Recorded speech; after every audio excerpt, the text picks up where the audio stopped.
Hey everyone, it's me Gavin Vengeance and welcome back to the channel. Today we're going to be playing some Genshin Impact. Version 3.3 just recently dropped and I'm dying to get into the story.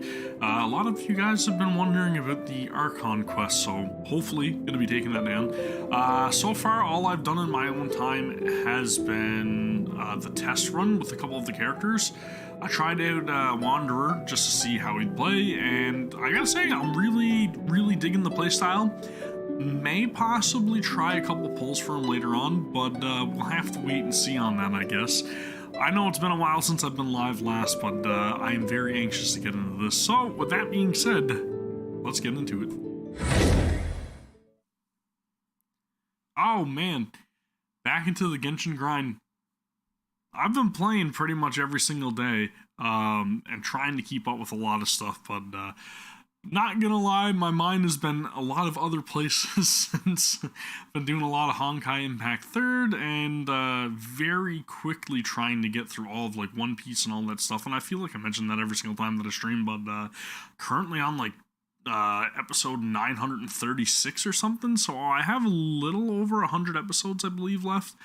And then I will dedicate a lot more time to more than likely streaming and making videos for the channel and all that good stuff, so rest assured, the end is in sight. Oh no! Okay, so it's time to redo the Welkins bonus. The reason that I'm in Inazuma is so that way I wouldn't accidentally proc the story quest. So when I logged in this morning, the very first thing that I did was immediately avoid any and all things related to the new patch, including the card game, which I really want to try out, but that's not the first thing on my list. Again, I'm just gonna tackle the Archon quest just to get it out of the way and to see what it's all about and see what's in store for us, and again hopefully discover the transition for Wanderer and get to learn a little bit more backstory about that stuff, which has got me really interested. So, without further ado, let's go over to Sumeru and begin the quest. Oh man, it has been way too long. Way too long.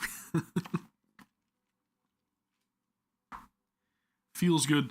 I've been meaning to stream, I've been preoccupied, man, watching a lot of anime.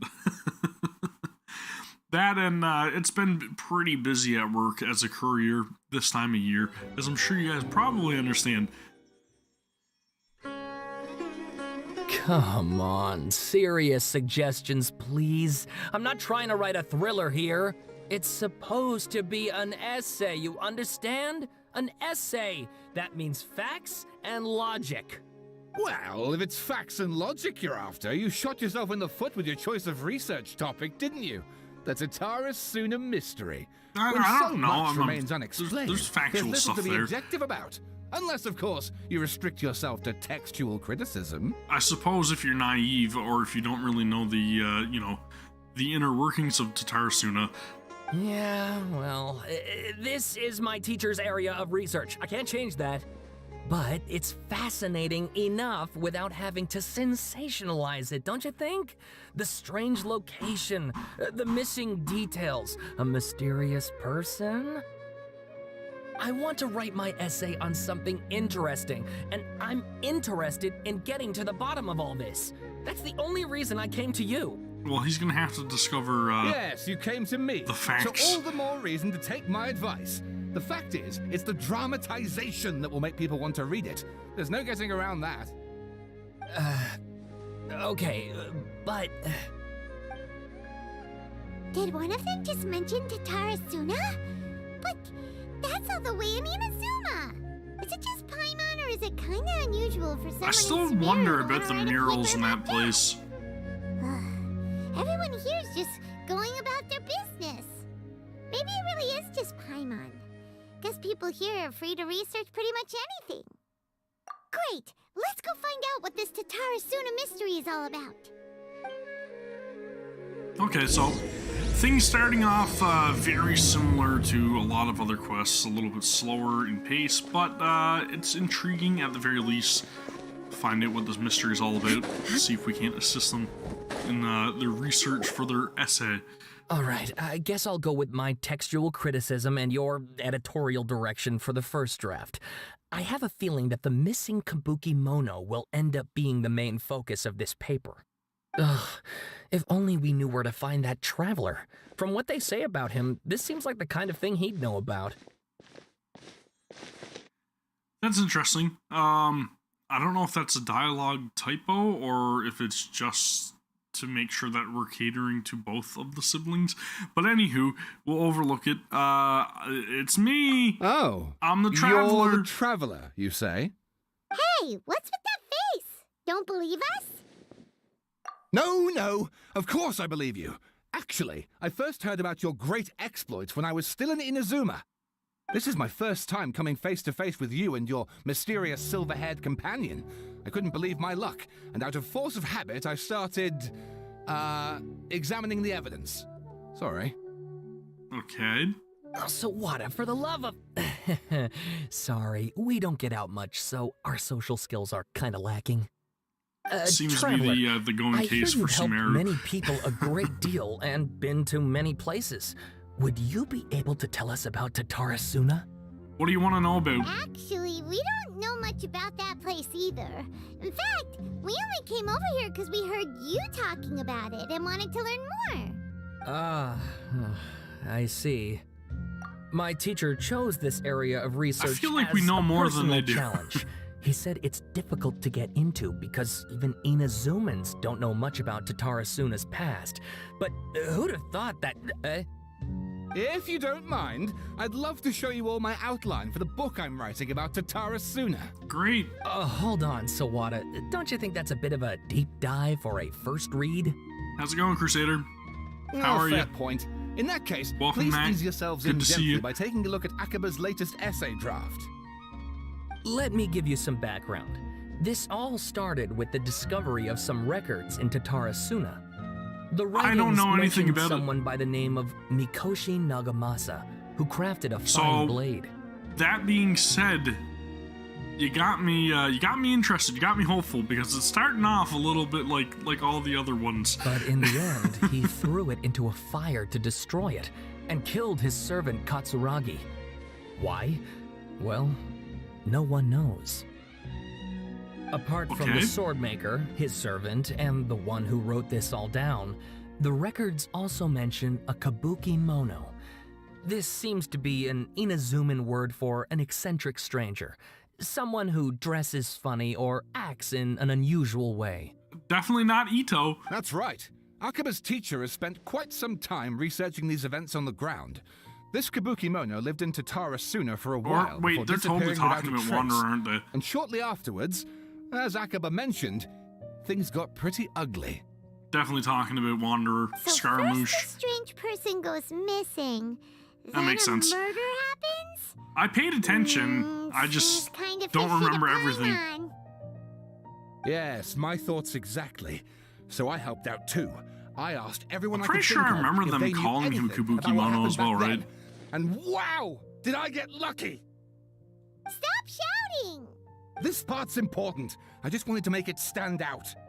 It just so happens that a friend of mine works at the government records office. He looked into it for me, and I can now confirm that all the aforementioned individuals did, in fact, live in Inazuma over 400 years ago. Even back then, Tatara Suna was already at the center of Inazuma's smelting industry. The man in charge was a government official named Niwa. Curiously enough, it seems like he went missing too. So we got a lot of missing peoples. Wait, so there are 2 missing people in this story now? That's right! What's more, Niwa is a name with a lot of history to it. Have you ever heard of the great swordsmith clans Yes. of Inazuma? We have. Oh, the swordsmiths? Yeah, like Ishin art and so on? Wow, yes. You really know your stuff. That makes things easier. So basically, this Niwa was a distant relative of the Kaidahara clan. I don't know, the it last feels practitioners of familiar to me. Ishin art. I'm sure he's been referred to with quite a few names. I could be completely wrong as well. I mean, Something then seems to have My happened memory's in the horrible. I have the Kaidahara memory clan, of a leading peanut. to their downfall. I don't know the details, but taken in light of everything else going on around that time, it makes you wonder whether it's all connected somehow. The Kaidahara clan? Sawada, you left Kazuha? out the biggest detail of all. Oh, yes, of course. How could I forget? Brace your minds, ladies and gents, for they are about to be blown. Or maybe you won't believe your ears. I wouldn't blame you, of course, because in all my years as a writer, this is by far the most. Get on with it. Get to the point, for Pete's sake. According to information acquired by Akaba's teacher, the Kabuki Mono was not a human, but a puppet. Well, I think that confirms it. I guess they are talking about Scaramouche. Puppet? Shogun puppet that the Electro Archon made should be ruling Inazuma with her as we speak. It couldn't be her. No, it's not talking about Raiden Shogun. The Kabuki Mono has to be the balladeer, but what was he doing 400 years ago in Tatara Suna? Aha! Judging by the looks on your faces, you do know something after all. I seem to remember. No, Wyman just meant. I feel like Yaimiko How giving us a little bit more information the way you about what was described going on. Makes it sound like a ghost story. Maybe I'm completely wrong and misquoting things, but I feel like there's been tidbits of information prior to this quest. I agree, it does. But considering that non-human races in Inazuma are by no means uncommon, spooky events are to be expected. And that's exactly what my book is about. Please, take a look. A man arrived in Tatara Suna around 3 in the afternoon. From afar, he spied laborers walking along the mountain roads toward the factories, their shoes scuffing along the jutting stones. They walked like people convinced that, so long as they've reached the fire raging in the mountain's belly, they might extract from its gems beyond price. The mood that the sight inspired was ineffable, beyond mere description for those not present to witness it. The man barked a cheerful greeting and sprinted to join the procession. There, a towering character who stood half a head taller greeted him with a heavy slap on the back, and yet his words were filled with respect. "Do my eyes deceive me?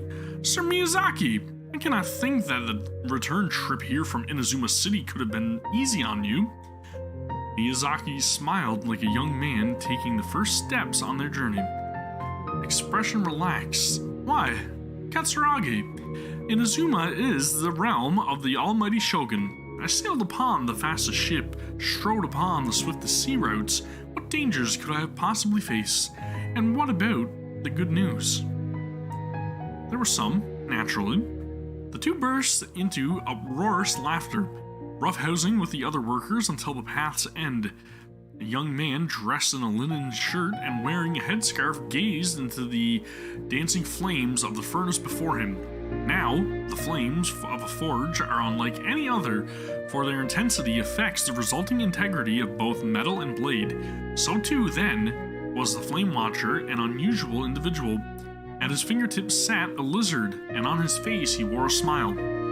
The workshop was huge, and the furnace was deeper within. A reasonable person might think that there should have been many working alongside the Watcher, yet he stood alone. Only when Katsuragi and Miyazaki strode into the room did the Watcher turn. This Watcher was Niwa, armory officer and administrator of Tatara Suna, born to the Niwa clan, which served as one of the 3 pillars of the Ishin art. Niwa never argued with his siblings and was a worthy successor by all accounts. The post he received as a result of his high standing with those in power served as a statement unto itself. Miyazaki handed a well-bundled text to Niwa as he adjusted his expression as said, "It is as you have said, sir. The elders of your clan in the city do not think highly of our plan, yet I still believe it to be worth a try. As such, I have found the proper vendors and procured the materials that you requested." Niwa studied the text and nodded. "We should try some of these new forging techniques, whether Kaedahara says yay or nay." Katsuragi frowned, and with a sigh he said, "Forging is a precise and difficult undertaking. You know this better than most, sirs, and still, you seek improvement each day with terrifying drive. Should my lord Nagamasa hear this, the sourness in his face shall be hard to miss." Niwa smiled, replying, And how goes the forging of your lord's great blade, Katsuragi? Katsuragi neither wanted to shame his master nor lie to his two friends, and yet he could not think of any way to deflect, and so groused. I see your ears are as keen as your hands, Sir Niwa. The jokes of us unlearned men are as nothing before you. Miyazaki hid his grin. Upon hearing this, Niwa released the lizard from his hand into Katsuragi's palm. But just as more words were to be exchanged, someone came walking nearby, their footsteps light with the celerity of youth. The head that peeked in was round and, in the light of the fires, looked like an oiled jewel. The young man placed some boxed food at the side and, nodding, he prepared to leave. Katsuragi called out after him, "What about your share? Aren't you going to eat it?" The young man, upon hearing those words, found himself slightly at a loss. After a while, he answered, "Very well, I'll try it. You are welcome to the food. We all eat the same fare, after all," Niwa said. The man nodded and left, seemingly deep in thought. How friggin' long is this text? The Kabuki Mono was by the coast. Sunset fell to the accompaniment of darkness. The bands of twilight showed themselves not, for in their place did thunderclouds roil, grumbling the omens of a coming rainstorm. Darkness filled the flesh of the sea, and the dust bade the clouds to kneel upon the land. Its supplication mirroring the Kabuki Mono, with knees bent and face pointed towards the waters. None passed that way, and none knew what he was waiting for in silence. Time passed, unmeasured and uncounted, till a black cloud suddenly tore free from the sky and began to circle the Kabuki Mono, bearing down on him like a nightmare. Though he was not aware at first, after his studying gaze was refined by time, he understood. This cloud had marked him from the very start. Outbound, a fishing boat drew near, the lights of its bow flickering in and out of sight beneath falling sheets of rain. A mist unspooled across the area, stealing sight from the fisherman. Repeatedly he exclaimed, "It is but dusk. How are my eyes darkened? Is there anyone that can deliver my boat upon safe tides?" Like a falling spear, the black cloud reached the bottom of the boat, and was joined in its bereftness of direction. Like a charging beast, they plunged into the shoreline. Scant steps away, the Kabuki Mono stood idle, slanting his head to study the grand wreck. Not but half an arm was left of the one who had cried out for help, and with a plop, it landed at the Kabuki Mono's feet. He crouched to better study the object, straining against the urge to take a bite out of it. Yet he did not, for the dark clouds swirling down had already picked the remnants of the ship clean. The Kabuki Mono stared at it blankly, like an awakening dreamer. When he returned to himself, the clouds had scattered, as if they had never been there at all. As for the ship, could it have been struck down by a storm? Who was to know? Not the Kabuki Mono. Katsuragi rushed to the doorway and shouted, "My lord, things go ill at the furnace. I have searched for Sir Niwa, but there is no trace of him. And much time has passed since Sir Miyazaki left to seek aid, but he has yet to send us any missive. Look." Mikoshi Nagamasa turned slowly, his face grave as one attending a funeral. He spoke then, his words heavy laden. "I wish not to say such words, Katsuragi, but Sir Miyazaki may never return." Katsuragi peered past Nagamasa's broad, stiff shoulders beyond the windows. The clouds above boiled in waves of black, as if darkness now was the only weather, and might even morph into an abyssal beast and devour Tatara Suna whole. This must be referencing the fog, I'm guessing, right? Over 10 people had already perished. That was why Katsuragi recoiled as if struck. Yes, it was coming back to him now, in dribs and drabs. That was why they had set out to seek aid. Miyazaki had been the first to set sail. The clouds had only just begun to form then.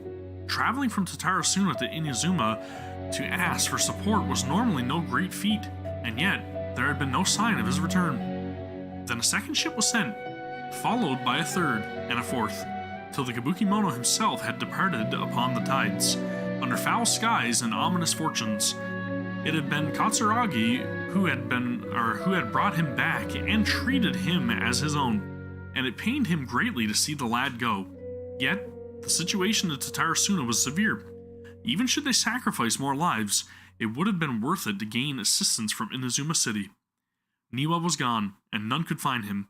Afterward, Nagamasa led a search party into the mountains and the area around the furnace, all to no avail. Folk began to wonder if Niwa might have encountered an accident, but worry soon turned to suspicion, and they wondered if he had fled. Unwilling to bear the sin of having caused these incidents, the people grew ever more suspicious, and Nagamasa himself strained against his discontent and fury. His face had grown to resemble the rumbling clouds above. Suddenly, a figure flashed by. Their presence did not go unnoticed by Nagamasa. He drew his blade and cut, though he only nicked the silken veil the intruder wore. For a moment, they swayed, and then, like a marionette pulled by strings, they moved behind Nagamasa, laughing darkly. "Are you seeking someone, my lord? Niwa, perhaps?" Nagamasa bellowed in fury. "You dare address Sir Niwa directly?" Yet the figure parted like mist before his falling blade, only to rematerialize beyond reach but not beyond sight, a ghastly apparition indeed. "Was it you who slew my people?" Nagamasa howled and charged, held back only by Katsuragi's desperate grip. As his senses returned to him, he realized he was but an inch away from falling into the furnace. It seems that the rest of this work remains unfinished. From the existing text, however, it is apparent that this is a novel of fantastical, colorful sensibilities, born from an imagination well utilized. I don't know, I think it's pretty factual. It sounds to me like they had a little bit of a run-in here with Scaramouche, who may or may not have taken out a couple of the... Oh, and please read my essay swordsmiths. draft as well. Pretty damn good read. Oh, shit! Here we go again! Details. This text belongs to a series of works sponsored by Vahumana's Veil Cutter project. It is yet to be numbered. Author, Aquaba. 1 second, guys. I swear I need to sneeze, but it just won't come out. Abstract. The Tatara Suna area has always been a major pillar of Inazuma's smithing industry. 2 incidents have occurred here, and the details behind the first are vague at best. Thank you. I guess. I believe, however, that there might be a hidden history behind the events that transpired. Hence, this paper will attempt to analyze what may have unfolded from the available data. Glossary. Tatara Suna area. Raiden Gokuden, Mikoshi Nagamasa, Kabukimono. Introduction. This paper continues and expands the work of my mentor, Mr. Rumi, in his report on the happily hidden tales of Tatara Suna, and is intended to further this avenue of research. According to the data, the blade forging techniques of Inazuma were originally handed down from the Electro Archon, also known as the Raiden Shogun. Using the arts they inherited from their Archon, the people of Inazuma devoted themselves to the process of forging. However, strange rumors that do not quite fit the steely nature of metalwork yet linger about Tatara Suna, which was a central pillar of the forging industry. There, the Mikoshi and Niwa clans, along with an eccentric puppet, I can't speak, I swear, serve as the 3 windows of insight we need to investigate the truth behind what happened. Body. Strange notes from the Tatara Suna area. Their contents are as follows. Number 1. Perhaps I overstep, but I think that Sir Nagamasa's mood grows better when he forges blades. This obsession to cleanse the stain of the name Mikoshi must eat at him. Also, Sir Katsuragi discovered a nameless eccentric while patrolling around Nazuchi Beach? I'm probably butchering all these names. The inspector bought a certain number of jade steel ingots. Sir Katsuragi discussed matters of smithing deep into the night with the vice armory officer. Number 3. We at last made a single nagamaki. We call it the Daitatara Nagamasa. The inspector was in high spirits, and he and the vice armory officer, Nozomu, was so taken by the beauty of the... am I reading this for nothing? Tatara Nagamasa, that he drew a picture of it. And he performed a sword dance with that wandering eccentric. Number 4, and we could not find that eccentric. The inspector flew into a rage and slashed Katsuragi. The great blade cut deep into the flesh, cast his own Nagamaki into the furnace's flame. Nozomu could not abide by that order and drew the completely melted weapon out of the furnace. He was horribly burned. It will come up again? Yeah, I'm guessing it's gonna come up in the finished version, right? Maybe I'm wasting my time. Holy shit. This is literally a background for everyone. I'm not reading all that. Sawada was encouraging me to follow his more creative approach, I tried but my best, I think essays should be grounded in facts. I don't think explaining everything away with mysterious forces will cut it. Oh, how about if I plug the holes in Sawada's narrative with political intrigue? Like, I could put a turf war between rival factions at the center of the whole series of events. Okay. Wait! Maybe I'll read it the next time. Maybe. Pretty sure you've gone from essay to guessay there. Akaba, look. Your teacher has researched this extensively. I've reached out to everyone I could think of. Whatever information we have now is all that there is to know. This is as much detail as you're ever going to get. Great, man. No worries, thank you. Appreciate it. I'm hopefully gonna be able to... How long is this Archon quest? Does anybody know? What hope would we ever have without all of the reading of walls of text? Roughly? Good point. Okay, back to the drawing board, I guess. Give me some time. I need to find a new angle on this. We have some other stuff to do, so we'll have to say goodbye for now. Good luck with your essay! All right, thank you. If you find out any more info about all this, please do let me know. Thanks so much. No problem, man. 2 hours? Okay, that's not bad. So what you're saying is not as long as the R&R quest. Hey, so that thing they were talking about, it has to do with the balladeer, doesn't it? Of course. Okay, then even if we did know something about it, we probably couldn't share it with them, huh? After all, we kicked his butt and got him locked up. Information about people like that is usually super confidential, isn't it? If you ask Paimon, Akaba should just pick a different topic. There must be as many essay topics as there are trees in the forest. He's not going to change his mind about what he's writing about. Hello, Scaramouche. Hey, did you see that? He literally just went by, over there. It looked like... Yeah, that's him. That is him, all right. No, it can't have been. He got locked up. Oh, quick, let's catch up and see. All right. This is interesting.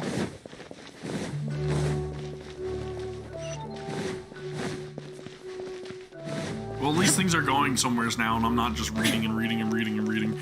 And I'm sure that the NPCs probably summarize a lot of the dialogue that's contained within those writings, but it was worth a shot, right? It was totally worth a shot. I tried my damnness. Oh boy. Nahida!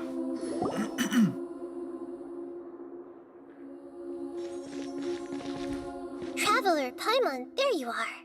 Nahida! Bad news. We just saw the balladeer strolling around in public. He's literally to your left, Paimon.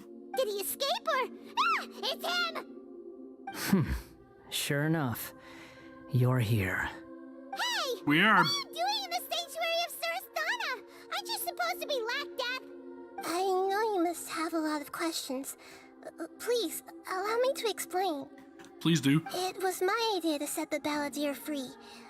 We made a deal, and he's gonna do some investigation in Irminsul for me. A deal? Huh. You sure you trust this guy? What did you expect? Why do you think Sumeru would keep me around otherwise? Or maybe killing me is all you can think about. But if that's the case, why haven't you done it already? Well, you know. Don't flatter yourself. It was Nahida said there's still some mysteries in you to figure out.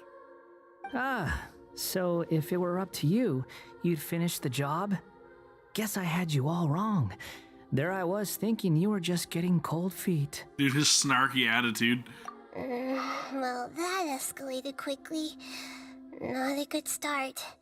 Could I ask you all to please calm down? But Paimon's worried about you, Nahida. Don't let him trick you. It's not every day you see people questioning the God of Wisdom's judgment. Just when you think you've seen it all. Don't you dare try to drive a wedge between us. Yeah, stop chiming in. As long as the terms Nobody are asked for your reasonable, 2 cents, I don't Scaramouche. think there's a problem in making a deal. Even with the balladeer. Well, I for one have no reason to doubt you, considering you even struck a deal with the doctor. Yes, one in which I gained valuable information.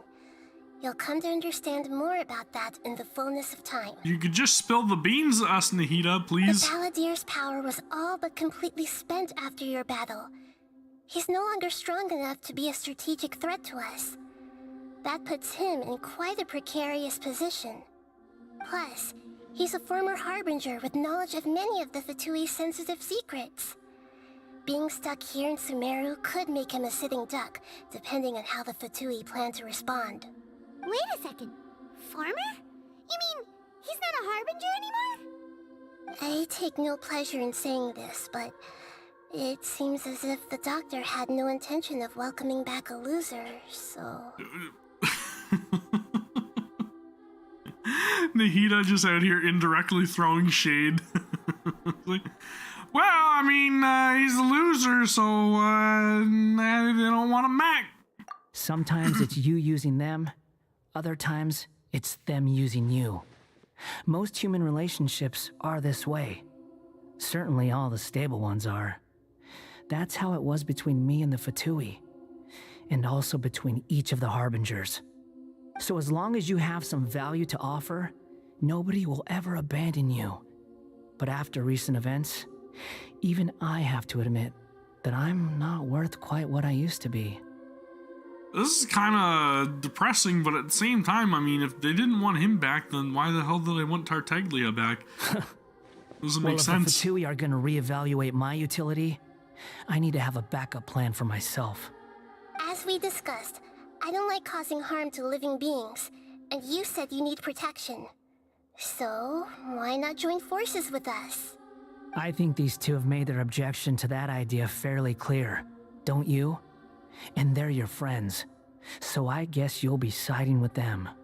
Well, I mean, if you change your clothes and then change your name, then we'll probably consider recruiting you. Yeah, obviously. Maybe something like Wanderer. Nahida, don't listen to Wanderer, him. and if you change your outfit to like a lighter, like more white color, then maybe we'll consider recruiting you.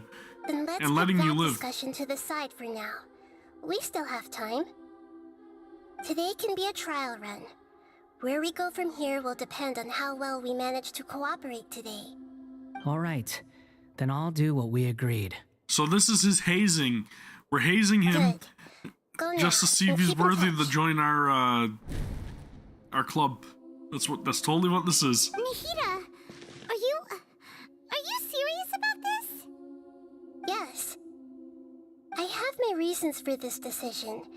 In fact, I'm largely doing it for your benefit. So we can Yes. fly. As I told you once before, there's information about your twin in Irminsul. Oh, yeah. Actually, that's the whole reason we came to see you today. So, you have an update on that? Mm-hmm. You may remember me mentioning that the Fatui had not included your twin's details in the Descender category. This is an extremely important point. Yeah.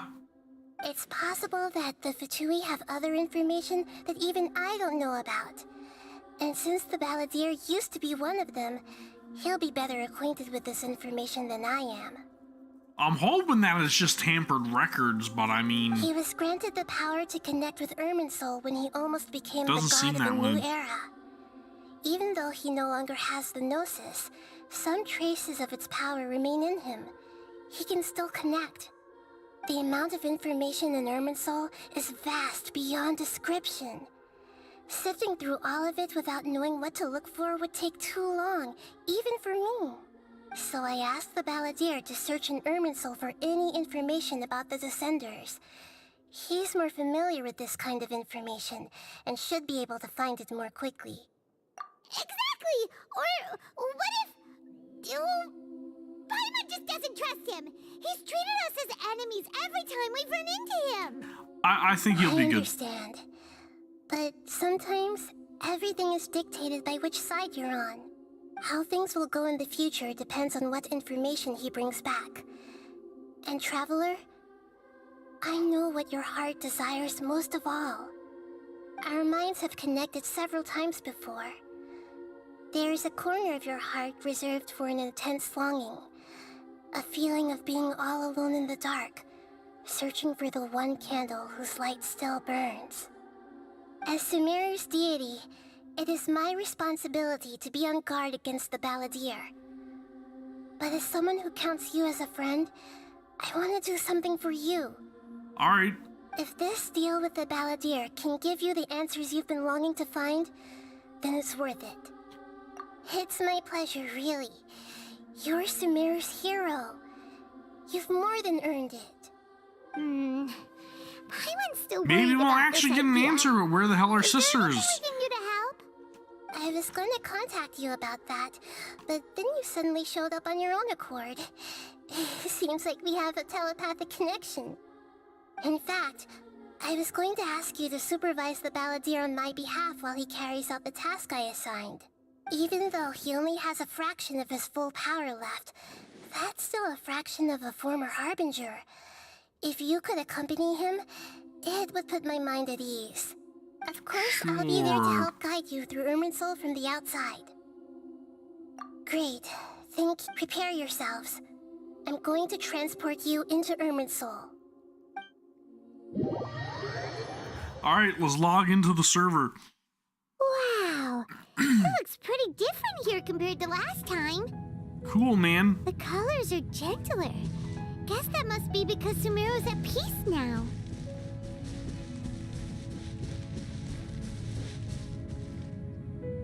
Look I'm at interested that. to see where this Hot on goes, my I'm not gonna heels. lie.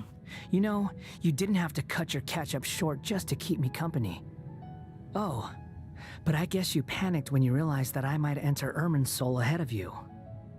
Shut your beak, jailbird! No way a prisoner gets to be so smug! I'm gonna really enjoy this banter. I understand that prisoners have to put up with harassment from the guards, but right now, I'm on temporary release. So maybe you should think about backing off a little. They chose the perfect voice actor for him. Sounds like a successful rendezvous. I need to be quite clear about something. In a few moments, you'll be entering into the innermost region of Irminsul. It is an environment like no other, and the most important place in all of Sumeru. Alright. Unlike anywhere else, Irminsul's inner region consists exclusively of torrents of information. You must put aside your differences and be extremely careful as you navigate your way through. I know there are many grievances between you on both sides, but it is essential that you remain calm after entry. This is as much for your own safety as anything else. So are we gonna learn a whole lot of stuff in here? More than likely. Let's call it truce, but only until this mission's over. Let's cut each other a little slack, shall we? We are gonna be traveling together after all. Per my agreement with Lesser Lord Kusanali, I'll be at the front. It's my job to lead the way and get rid of any obstacles in our path. All you have to do is keep your pretty eyes open and try not to fall behind. This guy is such a dick. You sure are confident. Paimon will give you that. You make it sound like you're even more experienced at adventuring than us. If there are no further objections, I suggest we get going. Or did you need some time to mentally prepare yourselves? Dude, stop. Ew! Ugh, the snark on this guy. It's unbearable.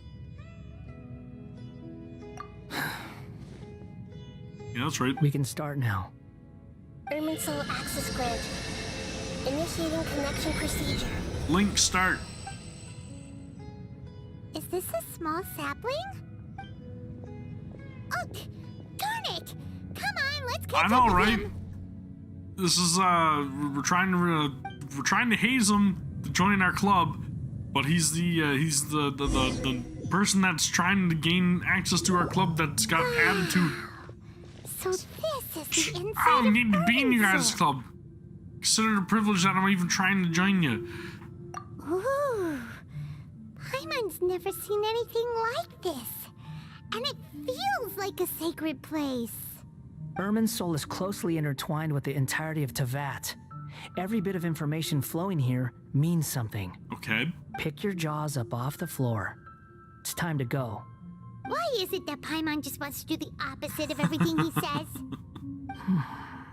Lesser Lord Kusanali, we will now proceed to the heart of Irminsul.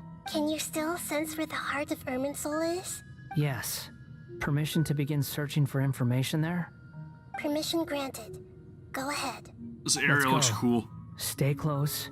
Don't go running off. Hey, so say we did go running off in here. What would happen?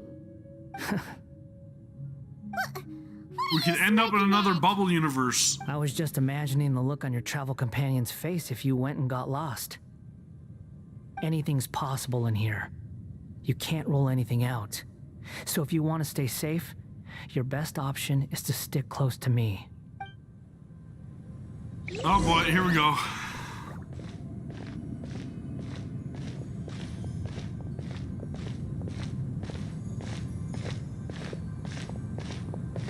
These sapling things have spread out. Those are all packets of information from inside Irminsul. Be Did I careful just not to teleport? touch them. Be careful not to touch them.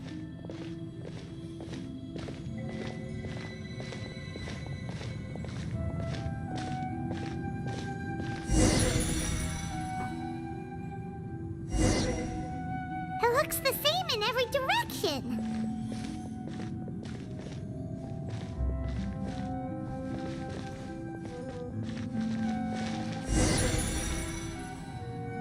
No wonder he mentioned about getting lost. Huh. I'm not touching He them. was actually telling the truth. Is he mocking me again?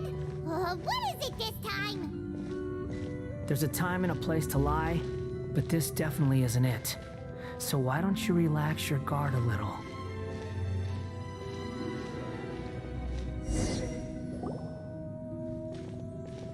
We're here. What a huge tree! That's a big tree. This is the center of Irminsul. All the information in the world is flowing through it. Lesser Lord Kusanali, Good, you made it. Are you ready? ready when you are. My body is ready. Then please begin.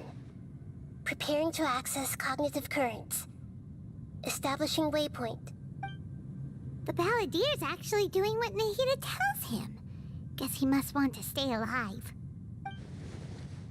He hasn't put up any resistance, and he seems good at working on the front line. Maybe he had a similar role in the Fatui. First Akaba, or one, Akaba, right? I don't know how to pronounce it. Akaba and Sawada's stories, now this. What a strange individual. The rest is up to you. If you discover anything at all, Akaba, right? make sure to Akaba, share that's it what with it us. is. Will do. Huh. For once, we're the ones with nothing to do. Well, what do you know? Traveler, Paimon, would you like to talk? Sure. Nahida, is this a telepathic conversation? Yes. I've also invited Paimon to join. Oh, Paimon's in the Discord too. Huh? What the? We can talk to each other inside our heads? I'm guessing that you don't want us to disturb the Balladeer. That's part of it. Plus, we're all friends.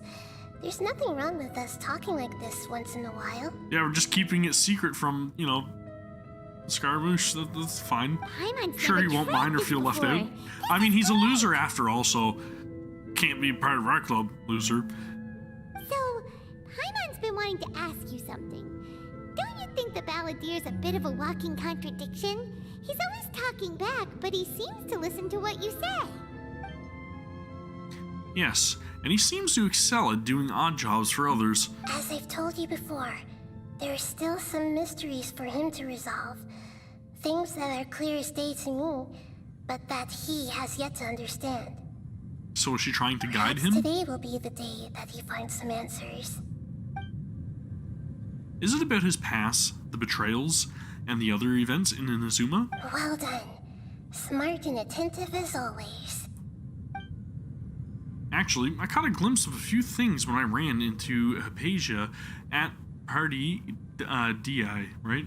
I don't know how I remember saying it. Yeah. So, you made contact with that part of his mind. Well, it's true. Betrayal turned the Balladeer into the person he is today. Huh. Paimon thought nothing could get under that guy's skin. Turns out, he can get hurt and angry just like anyone else. Wow. What do you Everyone know? has a history, Paimon. Even if you're a puppet created by the Archon. Speaking of puppets, we ran into two people at the Academia today talking about an essay. Turns out their topic was about the Tatara Suna incident. Nahida, do you know anything about that? She probably does, but she's probably not going to tell us. If you mean the mysterious events, the kabuki mono and so on, yes. I know about all of that. Really? Because from what they were saying, it sounded like lots of Tatara Suna's history is still unexplained. And most of the information we have now is just from people filling the gaps with their imagination. At least that's what they thought. Oh? How interesting. Those two managed to deduce quite a lot through guesswork alone. So does that infer that Nahida knows the truth behind Tatara Suna? So the Gesse got it right? Well, they guessed right about one thing. Tatara Suna was sabotaged. Sabotage. Must be a riveting conversation you three are having. Funny how all the good ones happen when I'm not involved. Ah, shit. Busted.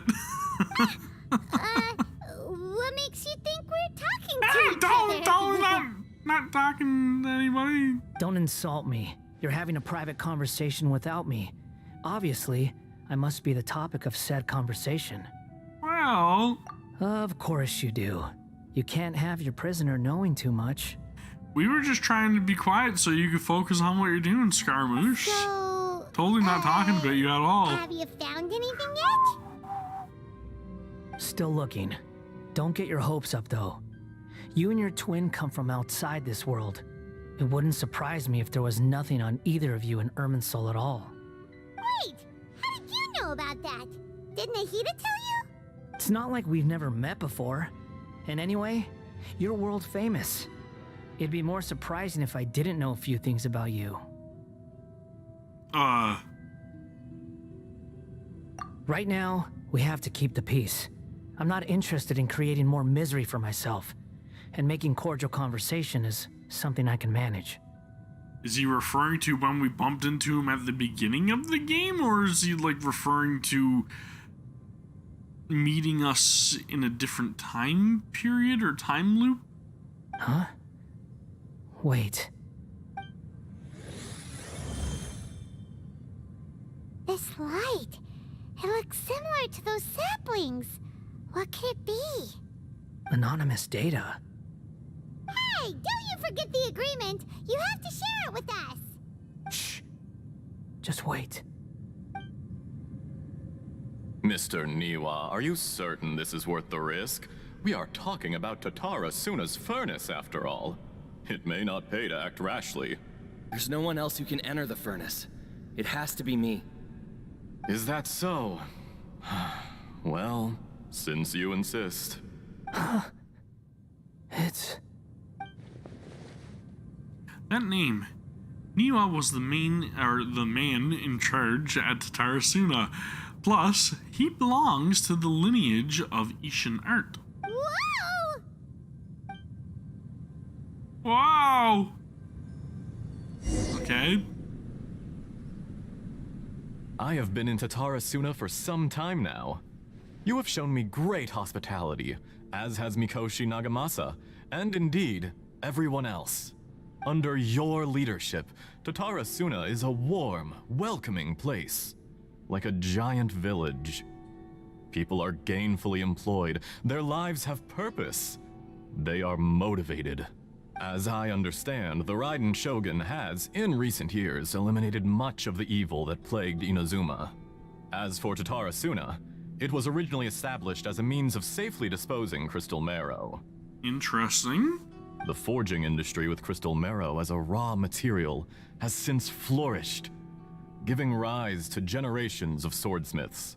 Some world-renowned, others unknown, all passing on their legacy. Skills, blood, dreams. Every smith brought into this trade looks to find their purpose between steel and blade. That is why you accepted the proposal brought to you by myself and Akame. Yes, well, were it not for you coming to Inazuma and happening to make Akame's acquaintance, the two of you never would have joined forces. And he would be the first to admit that there's no way he could have revolutionized our forging process like this on his own. At least not on the same timescale. You allowed Akame to take all the credit for a method that you jointly developed. He sold it to me, and now every piece of ore here is smelted using the new technique. Even now, you remain one of Tatara Suna's key consultants, working right here alongside us. I believe it is you, sir, who are truly responsible for the changes in our manufacturing and forging methods. Which means... You flatter me. From the outset, I saw much that was commendable in the forging industry of Inazuma, and it has been my great honor to befriend you all. Something's fishy. So you say, Escher. But is this really the truth? My good sir, what do you mean? I tried to resist thinking it was all connected, because I didn't want to speculate, and I didn't want to believe that things could turn out this way. What have we gained from adopting your new technology? Ominous black smoke?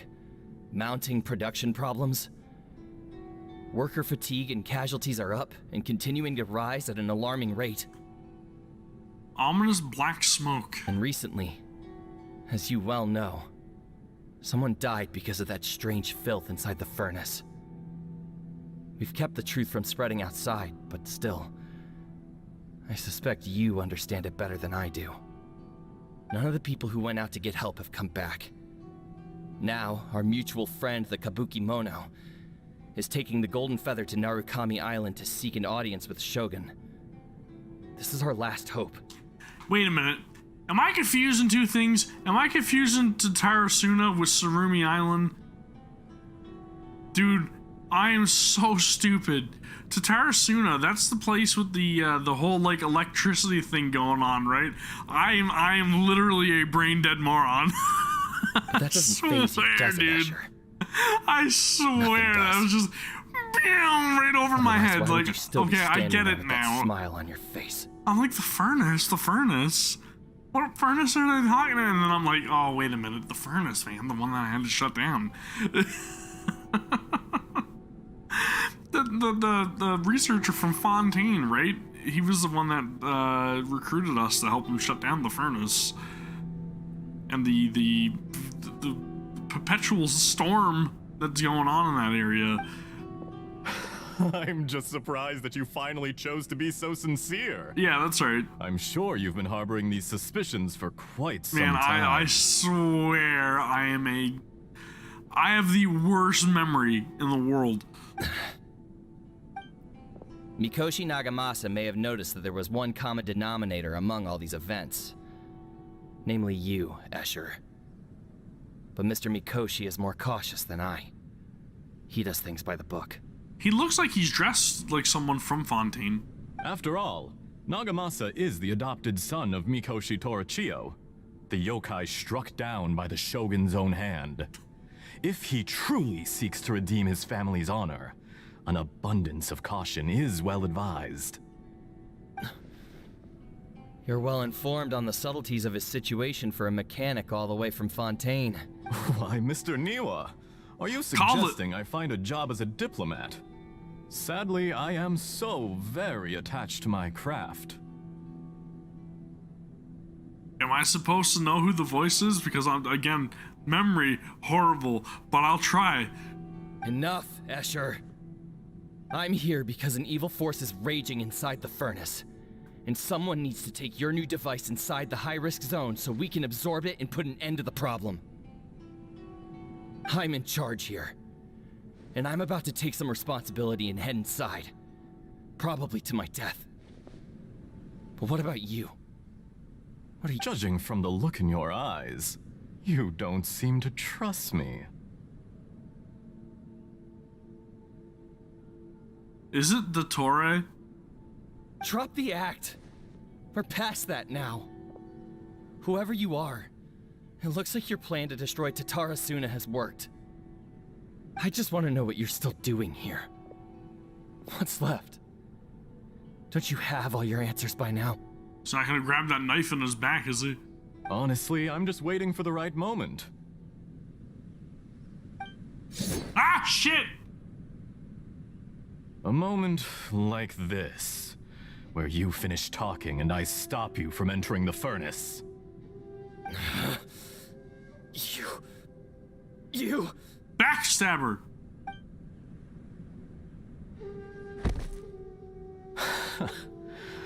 You're a little smarter than I initially gave you credit for. I thought I'd disguised myself exceptionally well, at least for the first few days. But to my surprise, you had your people look into my background right from the start. It's a long journey from Inazuma to Fontaine, but that didn't stop them. Eventually, they managed to confirm that Escher was an alias, and that I was not from Fontaine at all. And yet, despite all of that, you still fail to realize my true identity, and what I seek in Tatara Suna. Did you really think you would be able to see through my plan?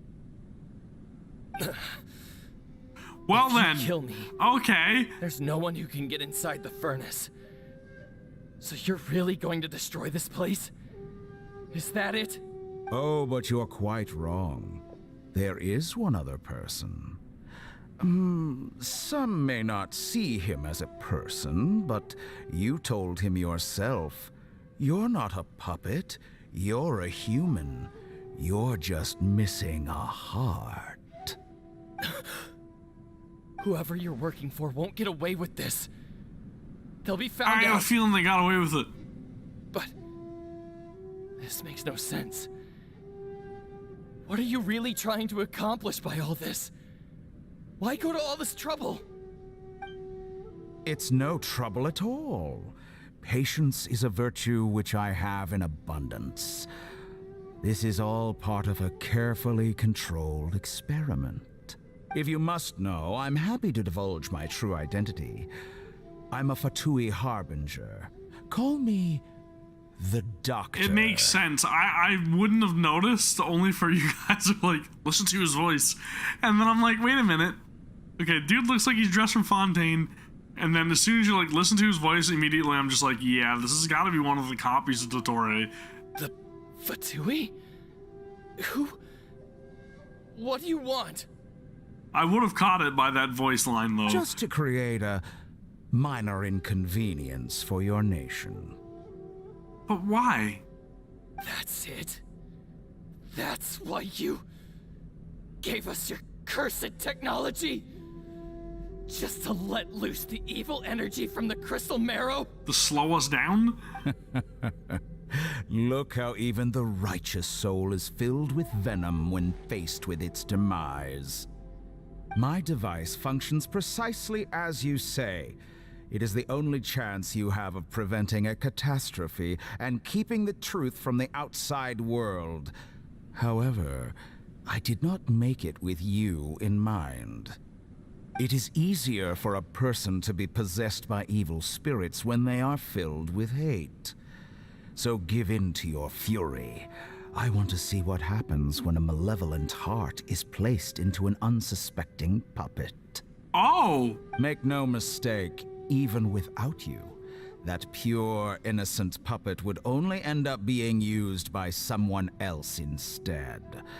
What other reason would a human have for befriending one who is not of our kind? Yeah, I mean, what's the purpose of befriending somebody if you can't use them?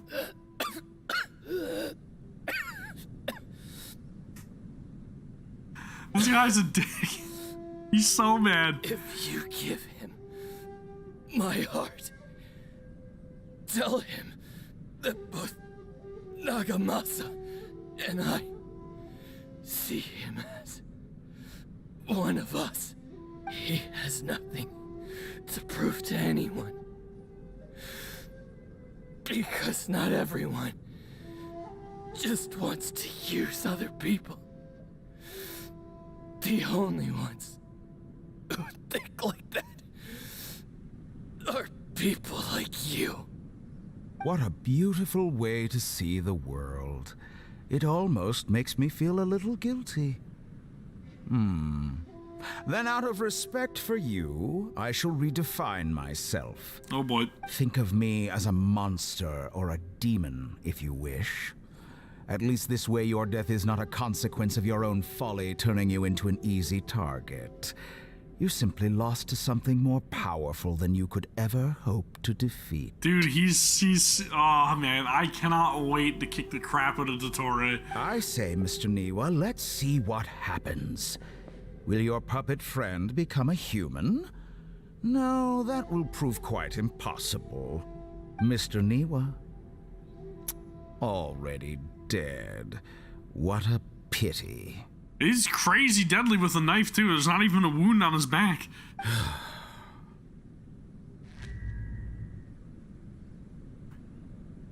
Friggin' Tatara. Jester, I have completed the task you gave me. Creating a gap and infiltrating Inazuma's inner workings. What fun it was. I'd like to introduce a puppet to you. If he proves useful, let's make him our newest comrade. And if not, let's turn him to dust. When he says Jester, is he referring to Pulsanali? I think I'm pronouncing that right. Or Pulsanella, or whatever his name is. Piero? Piero. Okay, I'm wrong. Yet again. Surprise, surprise. Hey, are you alright? Dottore. Gotcha. Dottore. Oh man, he's snapping. Good. Good. Was that the doctor? Did he turn into a mechanic from Fontaine? So does that mean that Niwa's heart is in But why did we see Scaramouche things from right now? his perspective? When I touched the doctor to confirm whether he'd eliminated all his segments, I read this memory in his mind. You have to admit, it must be the truth. Of course it's the truth. Maybe so. But it means nothing. Does it? But this memory shows that Niwa didn't betray you. He never meant for you to be the one to take the device into the furnace. You know very well what that means. Even more so than I. The betrayal was a lie that he has believed for hundreds of years. Was this part of the doctor's experiment? If the betrayal never happened, it existed only in his imagination. Where does this leave him? Let's give him some space. He looks really mad. Paimon doesn't want to be anywhere near him right now. Well, how could he not be? The people that he was working for literally set him up from the get-go. We need to give him some time to process his emotions. Lied to him and used him, and then gave him still the heart of the confused people about that the actually Tatara Suna incident. accepted him for who he was. The doctor was behind it, but why has that gotten him so worked up? Nobody has ever deceived you like that, Paimon. It's natural that you find it difficult to understand. Perhaps he needed to learn this someday. So now you have the complete picture. Katsuragi took the Kabuki Mono to live with the people of Tatara Suna. Later, The doctor showed up, disguised as the mechanic from Confronting, and that's when the trouble began. It was all a horrific experiment planned by the doctor. Everything he did was just to plant seeds of disaster in Inazuma that would bear fruit in the future. Again, but for what purpose? Like, what kind of fruit are we talking about in the here? doctor's experiment, the balladeer became the main test subject. After the events you just saw in that memory, the doctor put Niwa's heart into the device and handed it to the balladeer. Then, he instructed him to enter the furnace and absorb all the filth caused by the smelting process. What a dick. The load was far beyond what he expected, but the balladeer survived. He left the furnace in sheer exhaustion and said to the mechanic, "This device seems to have protected me. What's in it?" The mechanic answered, "Niwa fled this place for fear of punishment, but he left you a gift. He said it's the one thing that you've been looking for."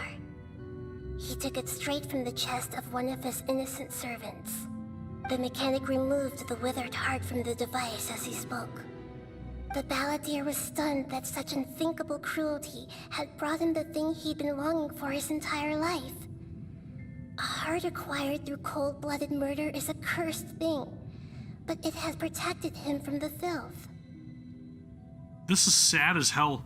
He thought Niwa had completely betrayed him, and yet this very betrayal had ensured his survival. Overwhelmed with anger and sorrow, the balladeer threw the heart to the ground and left Tatara Suna without looking back. Holy moly. So the doctor killed an innocent man and pinned everything on the victim? That's terrible. Yeah, like I said, he's a dick. Being betrayed and abandoned by a close friend is sure to cause great resentment. Now we know what was behind his decision to take revenge on the Raiden Gokuden 100 years ago. But it doesn't mean that vengeance was the right decision. Vengeance is always the right decision. Your name is Vengeance. Yes. Only if he understands this can he choose a new path forward. Tatara, you brazen-faced... Ooh. Niwa didn't run from justice. You killed him. Yep. You got her, buddy. Okay. Do I just try to leave?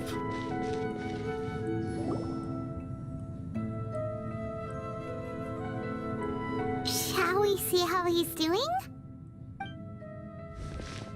Hey, you alright?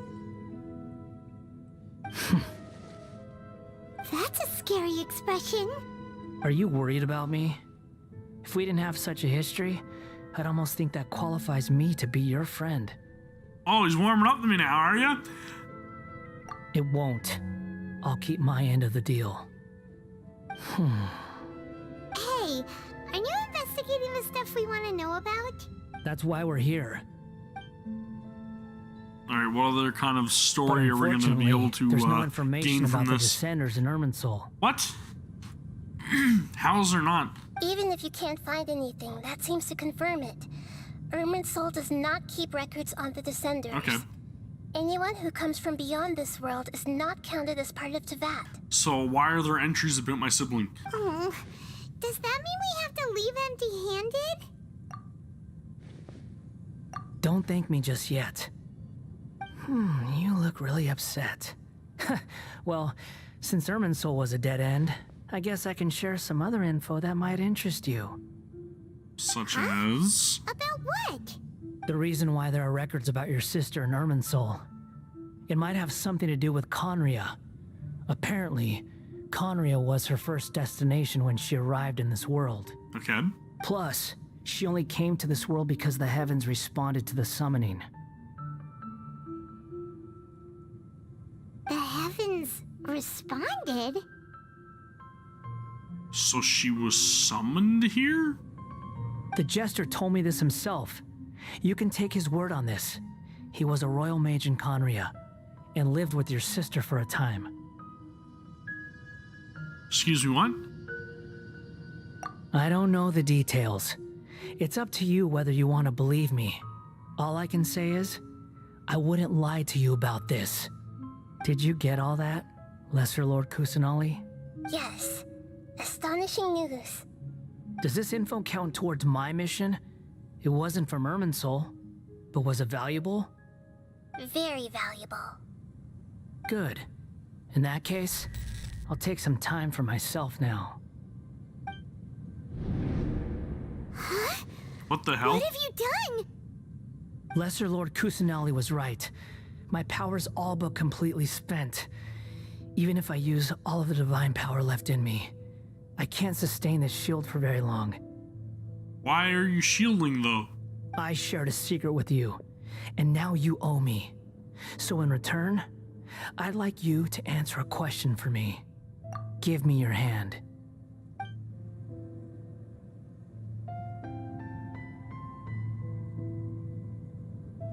Can you hear my voice inside your head? Are you trying to brainwash me? No, I can't do anything like that anymore. At most, all I can do is exchange a few words with you. So tell me, in this world, is it possible to change the past? I don't know. Wait, why would you ask that? Done. Huh? What the? What happened? Paimon only saw you hold hands for a second. Nothing. I was just thanking him for helping me. Wait, that look. Did he see me hesitate? But that was because I know about Greater Lord Rukkhadevata. Uh-oh. I think So long. by not denying what? I suggest you get What? yourselves out of here quickly. Where are you going? Hey, wait up! Didn't you say not to go running off? So does that confirm that it's possible for us to change the past?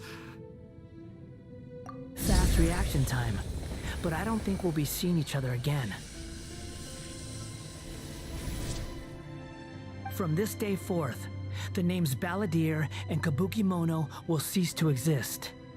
Those who died in Tatara Suna because of me deserve another chance at life. Oh. Hey, Balladeer! Don't do anything stupid! You know, I never did like insects. Hordes of the puny things swarming together can be a real nuisance. And I enjoy nothing more than to stamp them out like the pests they are. So is he gonna try to go back and alter the past so that way they continue to live? And if that's the case, then what kind of repercussions is that gonna have? But if a colony of harmless ants isn't threatening anyone, I guess they deserve to be left alone. Luckily, everything can be set right. It's time to solve this once and for all. Balladeer! Balladeer! Uh-oh, he disappeared. Come on, we gotta find him somehow. This is getting interesting, though. There's a lot of questions I have now. Those the worst. Oh no, he's really I'm guessing it's fine. possible. And if it's possible to change the past, then who knows what the hell is going on in the story right now? Oh, can you hear me? Nahida! Traveler, Paimon, Balladeer, what happened just now? I was suddenly cut off by some kind of power. It was the Balladeer's fault. He shut you out.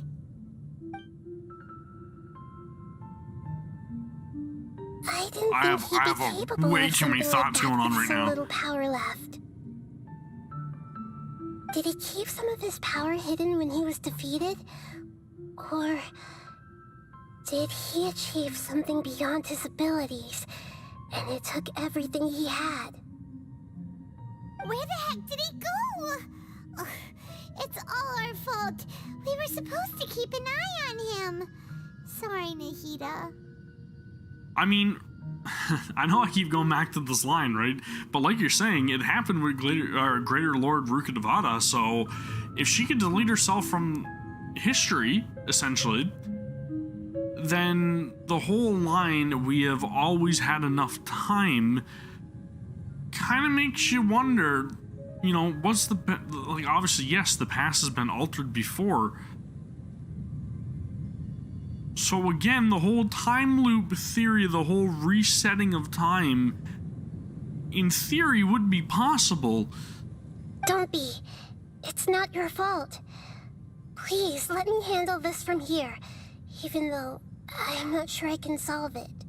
I just came to sudden realization. The god of time. Where the hell is the god of time in all of this? Is the god of time? Holy shit.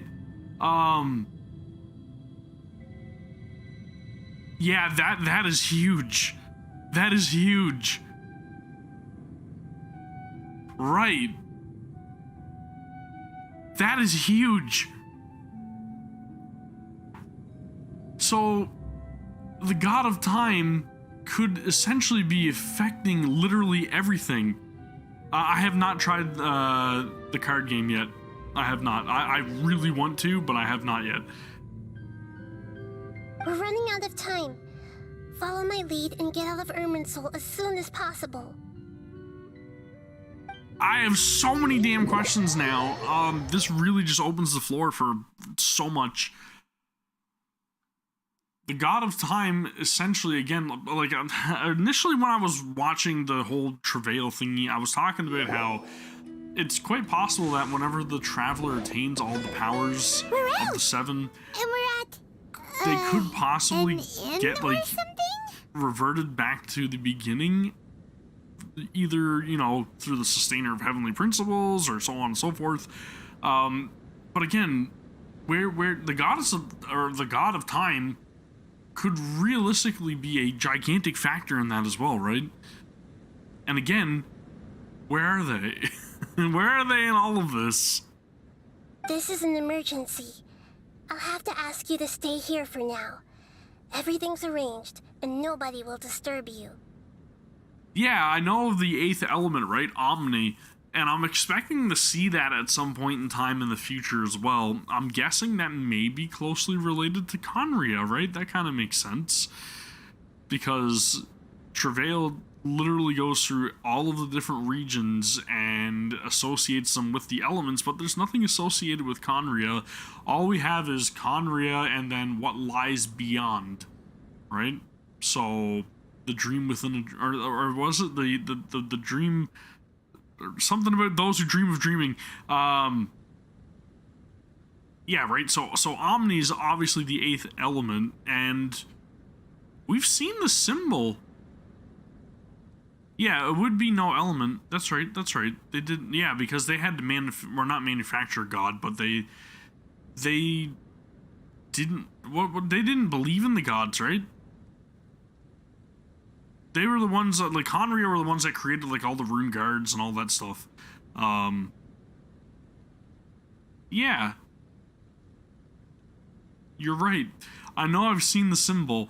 I just haven't played the card game yet, so it's taken a couple seconds for it to register. That's interesting. I'll leave it at that for right now, but that's very interesting. Okay. I'm sorry. Let's continue. This isn't something I need your help with. Leave this one to me. An emergency? How bad is it? Nahida, will you be okay? Don't worry. If my assessment is correct, though there may be some minor disturbances, it won't lead to a disaster. Please rest and recover your strength here until I say it's safe. Her voice has gone. Paimon can't shake the feeling that something really big has happened. What do you think the Balladeer meant? And why did he suddenly grab onto you before? Paimon doesn't remember Great Lord Rukkhadevata, and the Balladeer's question was a strange one. It's hard to explain in full, and the truth might be very distressing for Paimon. I'll skip the part about Great Lord Rukkhadevata for now, and focus on the Balladeer. He Yeah, wants to change the past? there's always been something fishy about Paimon to me Surely that's anyways. impossible. And I've said that from the beginning. It's a little too convenient that she just happened to be out in the water and got fished up by the Traveler, my opinion. Little too convenient.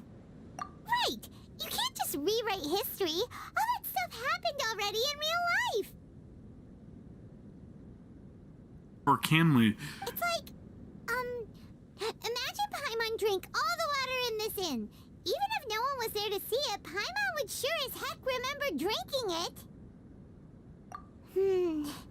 So, why does Paimon still have a bad feeling about this? Paimon can't help but feel scared about what he might do.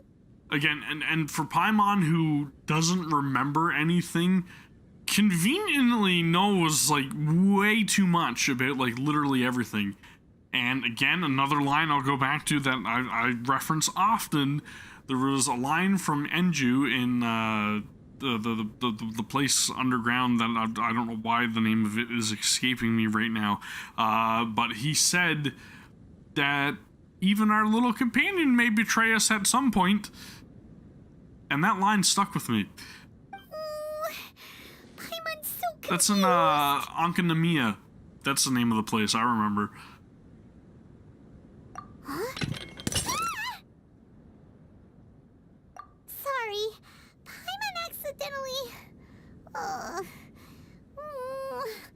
It's the Balladier's fault for causing Paimon... Also, the strange whole, Paimon not wanting to go into the door down in the chasm. You know what I mean? In fear of, people finding out her secret? But... Conveniently? Erasing yourself from history? It's unthinkable. Is that really possible in Irminsul? There's just too much, like... I don't know. There's too many mysteries surrounding Paimon, in my opinion.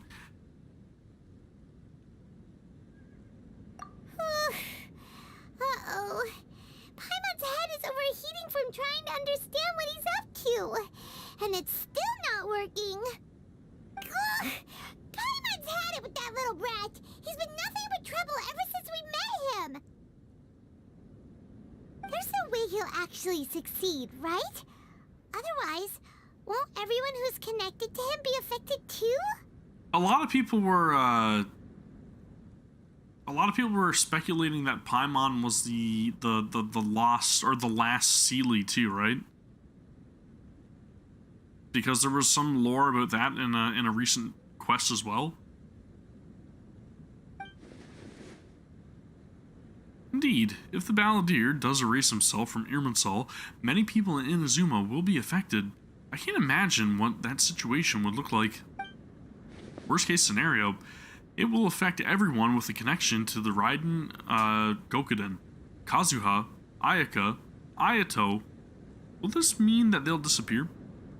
There's nothing we can do about it at this point. Hey, have you got any ideas on what we should do next? Yeah, and the Seelies were also known as guides as well, right? That's some of the lore surrounding them, how they would guide travelers. So, I mean, there's a lot of things that kind of add up here, right? And they all kind of coincide and really gravitate or surround, I guess, Paimon and the mystery of Paimon. Seems like now there's nothing left for us to do but to go to sleep. But Paimon's still so worried. Paimon won't be able to sleep a wink tonight.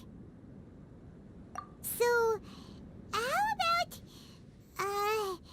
we list all our favorite foods to take our mind off things? Heck, if that doesn't work, Paimon's probably gonna collapse of anxiety here. Paimon's panicking. Alright, Paimon will start. First dish. Munstack grilled fish. Oh, and chicken mushroom skewers. Tea break pancakes, cream stew, sauteed matsutake, and dragon chili chicken, almond tofu, satisfying salad. Oh, also Adeptus Temptation, golden shrimp balls, triple layered consomme, lotus seed and bird egg soup, and...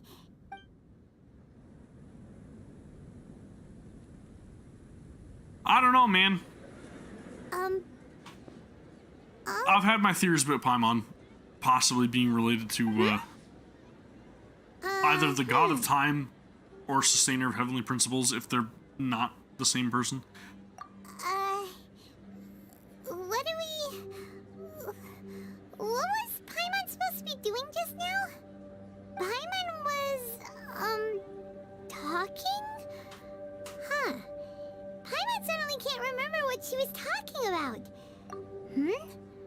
The balladeer? Is that a food too? Huh. Weird name. Oh, though. shit.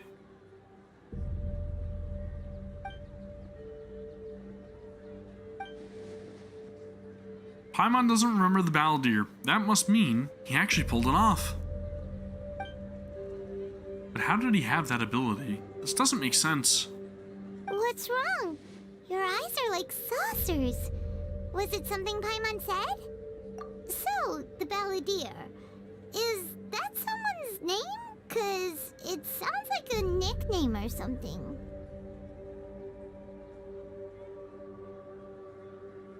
Okay.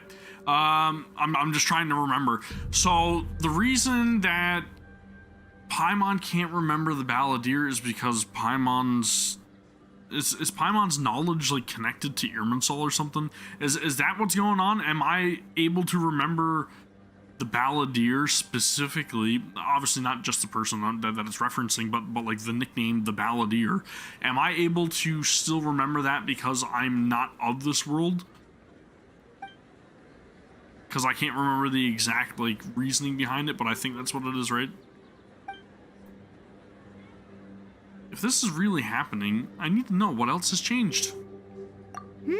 Okay. Okay, sure. Where are we going? Yes. Okay, so this makes sense. So that, again, leads me to the belief, or the theory, or guess, I guess, that Paimon may be the god of time, and the sustainer of heavenly principles would be a descender from what they theorize in this. So they're probably not the same individual, although they may still be connected. That's interesting. Huh? Fine by Paimon, but is everything okay? You're acting like this is an emergency.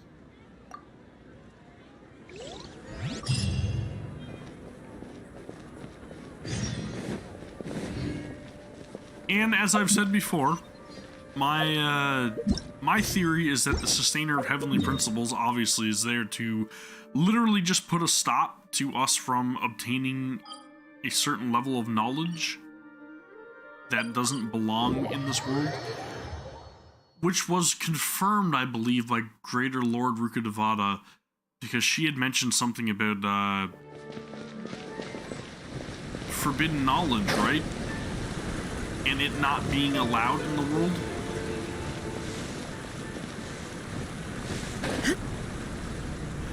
Things are starting to come together now. I'm really appreciating it. Literally everything is starting to like slowly get explained. The storytelling is... It's good, man. Ah, it's been a while. Of course. Go ahead. Oh. Now there's a question I wasn't expecting. Very well. I'll tell you what I know once more. The once renowned Raiden Gokuden, comprised of 5 branches. Amenoma, Futsu, Ishin, Hyakume, and Senju. The art of forging practiced by these 5 clans was first taught to them personally by the almighty Shogun. Yep. Over time, the 5 branches diverged from one another as generations of bladesmiths honed and perfected their craft until they became 5 distinct traditions. Most of the great swordsmith clans of old have since fallen into decline, and for a long time, only the Amenoma branch kept its art alive. But fortunately, Kaede Harakazuha recently returned to Inazuma and took up the mantle of the Ishin art. Now, 2 clans remain of the original Gokuden 5. So the balladeer or Scaramouche didn't try to revive the other? If my memory serves me right, Okay. you yourself were present. I'm getting when ahead of he myself. forged the Ishin blade. Oh, yeah, we were! Paimon remembers that now. We learned a bit about the decline of the Raiden Gokuden then, too. It seems like such a shame. That, my friends, is a tragic tale indeed. In fact, this was not made known to me for most of my life. All these years, I knew of those great clans' demise, but never the cause. Only recently, when the question was on my mind, did I ask Kaedehara Kazuha about this. He told me that, as we are both heirs to a branch of the Raiden Gokuden, it was right that I should know the truth. Okay. There is no harm in telling you, but I must warn you. It is a dark and sorrowful tale. The Raiden Gokuden were the targets of a murderous rampage by a vengeful bladesmith. Vengeful? Why? 400 years ago, so I'm told, there was a catastrophic malfunction in Tatara Suna's furnace. One brave swordsmith heard the commotion and chose not to flee, but he rushed to the scene, hoping to prevent a disaster. Tatara Suna was home to a state-of-the-art forging and smelting operation in that day, and overseeing it was the armory officer. His surname was Niwa, though he had family ties to the Kaedehara clan. Knowing that they had just So are one we chance learning to how save history has countless changed? lives, Mr. Niwa and the swordsmith leaped together into the furnace. The furnace quickly stabilized, but neither of them made it out. The smith's death, though heroic, dealt a devastating blow to his family's fortunes. His orphan son was left to fend for himself, and grew up deeply resentful at the world. In his heart, the whole of Inazuma was culpable in his tragedy. He hated the almighty Shogun for her apparent indifference towards his father's death, and he hated everyone who had done nothing to try and save him. Powerless and destitute, the only legacy he had to pass on to his children was his hatred. Generation after generation bore this grudge, living in utter misery. Alas, if only the story could have ended there. But 100 years ago, the then head of this family reached the end of his wits. He could bear their fate no longer, and yet he could do nothing to change it. Okay. Finally, he made a drastic decision to take revenge on the Raiden Gokuden. In doing so, he sought to vent his pet anger and shake the very foundations of Inazuma's forging industry. In his fury, he murdered indiscriminately, killing even bladesmiths from the Hyakume clan, which he belonged to. His goal was absolute, the devastation of all of the Raiden Gokuden. So he But when he came cut to loose. the Kaedehara and Kamisato clans, his killing spree came to an abrupt end. He failed to catch them unawares. They fought back fiercely, and they did not spare his life. That is why the Kaedehara clan and their Ishin art survived that day. I suppose they were the lucky ones, under the dire circumstances. The legend of the Raiden Gokuden has changed. Someone else attacked the swordsmiths. I wonder who. It looks like the Balladeer did something in Irminsul, but it seems Niwa still died. Was there anything else you wanted to ask? So he took extra precautions to make sure that the same people passed, but the events surrounding their deaths changed. Kazuha? Why, yes. Just yesterday, in fact. We spoke for a while over some tea. He seemed well. Whew, so he still exists. And he's the same Kazuha I know. Things don't seem as bad as I feared last night. Welcome, welcome. My pleasure. Don't tell Paimon. There are other places you want to visit too, right? Your expression Commission says it all. You can't hide anything from Paimon. On to the next stop. Lead the way, traveler. Paimon will be right behind you. All right. Which story is next? Yashiro Commission, huh? Okay. So I guess we're gonna go and learn a little bit more surrounding their lineage. Ayaka and Ayato. We're here! See what's changed in their history. This is the Yashiro Commission's headquarters, so... Traveler, it's been a while. If you're looking for the Commissioner and Miss Kamisato, I'm afraid your timing is unfortunate. They're not here right now. They're busy people. Are they out on business? The Commissioner is out on business, and Miss Kamisato is standing in for some meetings in the Commissioner's place. If it's urgent, you're welcome to wait inside until they get back. What do you think? Shall we go in? If it were anyone else, I couldn't allow it. Well, but you know, it's seeing us, as you're so... so close with the Commissioner and Miss Kamisato, I think it should be okay. We'll be heading in then. Thanks! Hello, dears. Is there something you want to say? Of course, traveler. Yes, I know who you are. Miss Kamisato. So pretty much everything's the has told me same. It about all you. unfolded the same way, essentially. What would you like to know? Oh, they're both very well indeed. Lately, Miss Kamisato has been rather busy attending all kinds of meetings and occasionally paying visits to some local organizations on the Commissioner's behalf. I mean, it really is. As for It's the pretty much all the Commissioner same. himself, So how well, meticulous you was know, Scaramouche busy as ever. with changing that things? much hasn't Or changed. with Although he how does he affected seem the to be events in in a the rather past. good mood these days. So pretty much business as usual on the Yashiro Commission, huh? Very much so. Ayato is still the Yashiro Commissioner. Ayaka is still the lady of the house. No changes there.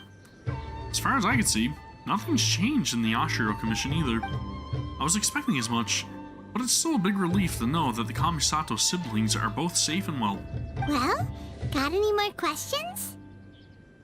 You're very welcome. True enough. In fact, I would love nothing more I'm than assuming for there's you gonna be to some come answers. and visit more often. But I'm sure you must be far too busy to have time for that. Well, you Miss know, Kamisato traveler, talks about you stuff all to do, the time. sister to She find. seems so thrilled to have you as a friend, and she's always saying how talented you are and how much she admires you. I really like Ayaka. I kind of regret not pulling for her must 2 say, times. Many things in Her banner's been Inazuma hit only seem to twice, have right? taken a It's probably been turn 3 for the times. better I'm pretty sure it's since 2 you times, but I arrived still haven't here. pulled for her. So you're not just Miss Kamisato's knight in shining armor, you know. You're a hero to us all. I need to get her, but like, she's always been, like, her banner's been scheduled around other characters that I'm more interested in. I mean it. But I do like her as a character. Whenever the commissioner dines at home, Toma always joins him. I always find myself at my most relaxed when I'm serving the two of them and listening to them chat away. The commissioner has such a busy schedule that he doesn't always have the chance to take his meals at home.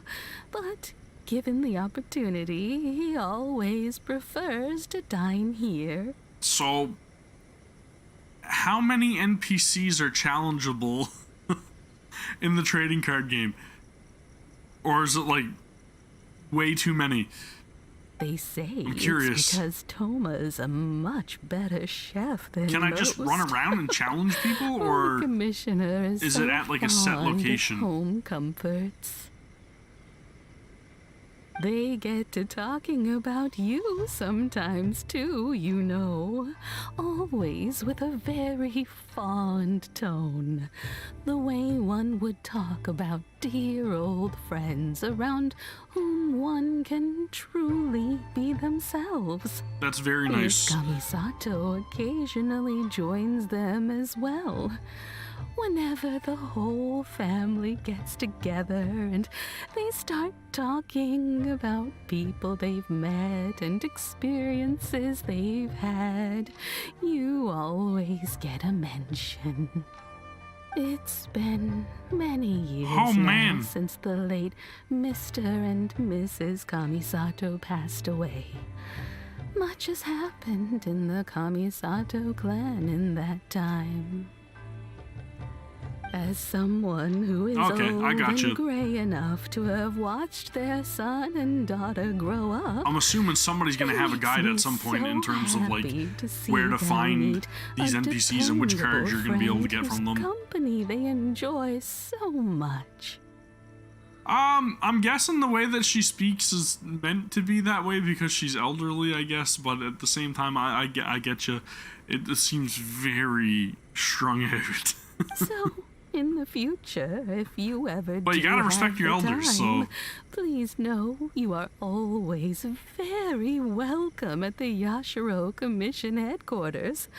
There will always be at least one old lady who would be delighted to have the pleasure of your company. Wonderful. Thank you. Yeah, I get that. I get those vibes. Paimon likes it here too. Also, you were saying something about the food here being really great. Paimon's itching to try it. We may just have to invite ourselves around for dinner sometime. Paimon meant we should come pay a visit again real soon. Ideally around dinner time. Yeah, so we can eat a whole bunch of sakura. Of course. Sakura flavored everything. You're always welcome. Alright, goodbye for now. Where are we going next? Great! Goodbye, ma'am! Don't worry, we'll see ourselves out. Yeah, I kind of want to see how it's affected. All right, then. Take care now. Oh, are you two leaving already? This is the latest Archon quest. Yep, everything's taken care of now. Don't worry. In version 3.3, just in case you're not up to current, which is fine. But there's probably spoilers, just a heads up. Very well. Safe travels. Goodbye. I found her voice sound really shaky. Almost like she's kinda nervous to talk about things. Right? That's a horrible imitation, I am well aware. No worries, no worries.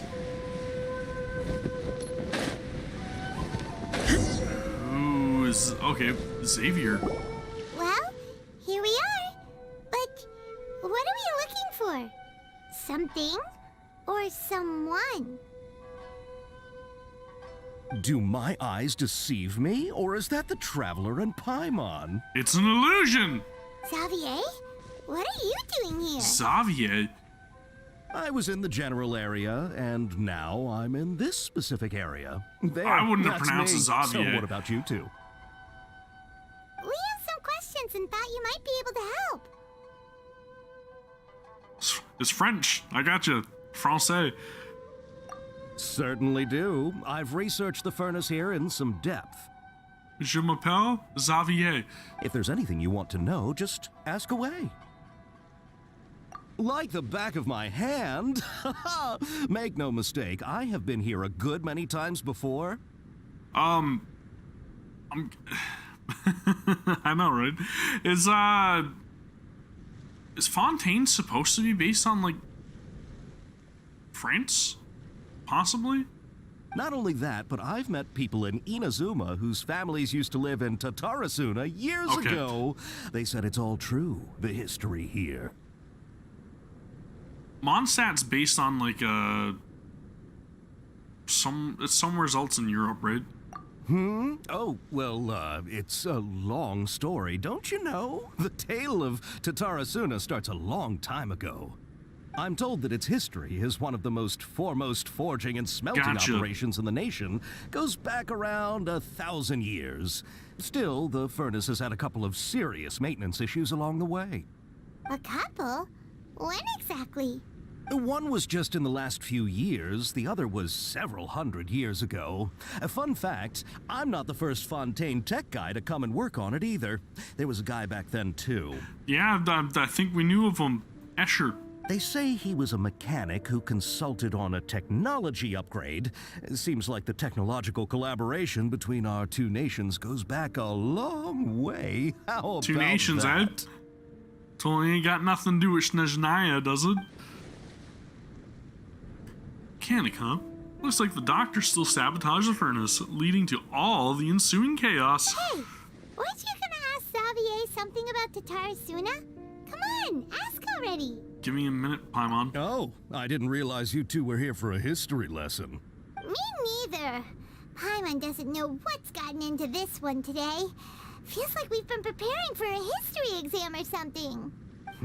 What brought this on? Did you just wake up today with a sudden burning desire for historical knowledge? Yes. Yes, it will be. I will have it in my past broadcast playlist. So if you want to find it there, by all means, 100% worry about studying first. I appreciate it.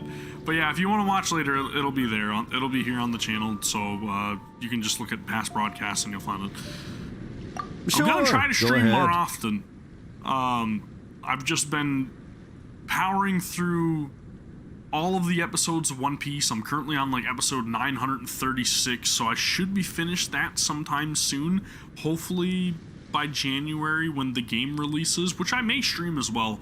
But I've just been trying to power through that anime, and that's why I haven't really been doing a whole lot of streaming. And I've also been extremely busy at work, but things will slow down within the next couple of weeks, so, or well, maybe in the next month. But I will be trying to stream more often, just a heads up. A kabuki mono? No, I can't say that I have. I do know the word, Inazuman for those eccentric types who always go around dressed to the nines. Just the sort of person that I'd like to meet, actually. So he truly did erase himself. But sadly, I've never had the pleasure, nor have I come across anything to do with a kabuki mono where Tatara Suna No worries, thank you very much, I appreciate it. I still can't believe that, like, some of the reactions over on Bilibili are, like, astronomically viewed. It's crazy. There's, like, a couple of videos over there that have, like, millions of views of my reactions, and I'm just like, what? How's that happen? It's kind of crazy, but at the same time, extremely humbling. It's always nice to figure out how people have discovered my channel too, which is kind of crazy, but thank you. So there's no more Kabuki Mono. Did the Balladeer really manage to erase himself from history completely? Thank you, that means a lot.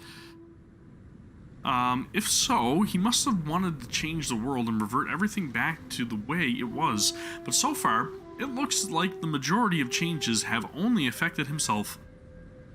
Of course! Don't mention it. I really wish that I could get my Bilibili account to work again, because something happened with it, and I wasn't able to, like, actually use Bilibili anymore, because I was using it for, like, reacting to the more recent Honkai stuff, because it usually gets, like, revealed a patch ahead of time versus global.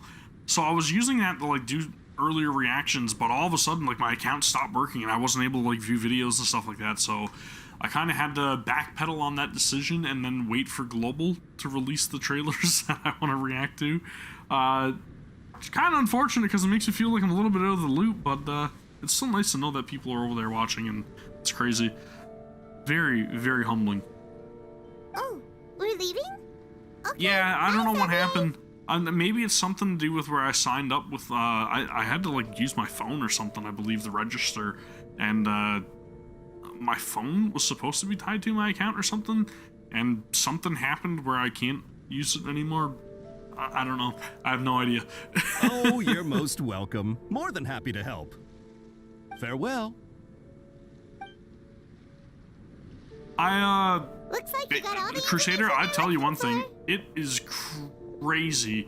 On YouTube, I actually get a little breakdown of like where a lot of the audience is viewing me from, and it's quite literally worldwide, which is, it's again incredibly humbling considering the fact that like I am nowhere near. I don't even consider myself a medium-sized content creator, and I kind of like keep kicking myself a little bit because I want to create better content, and I want to actually put more time into editing videos and doing, like, you know, quality videos and uploading that, and quality streams where I don't have as many technical issues as I normally do. I want to keep doing more stuff, but it's just so hard to find the time because family and work, mainly work has not slowed down in like a year. It's been absolutely insane.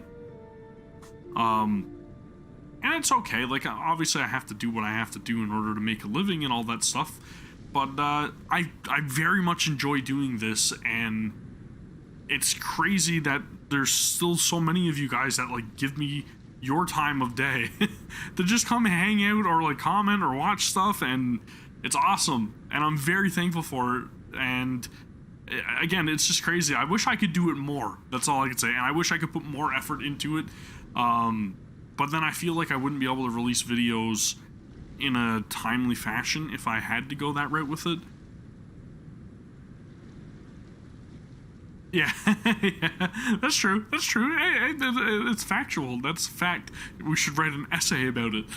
Sure, but what's up with you today? Whatever it is, it seems like it's really troubling you. Keep your smile, Spinal Crocodile.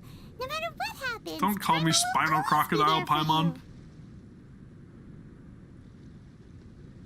Come on, you gotta keep it together. Why don't you grab something to eat? You can't go facing life's challenges on an empty stomach. I've also had the thought as well of doing like a couple of like cooking streams, or like doing a couple of videos where maybe I try to create dishes from the games that I'm playing. Let's head off and go eat the heat. Because I really like cooking, and I think that'd be a cool idea too. But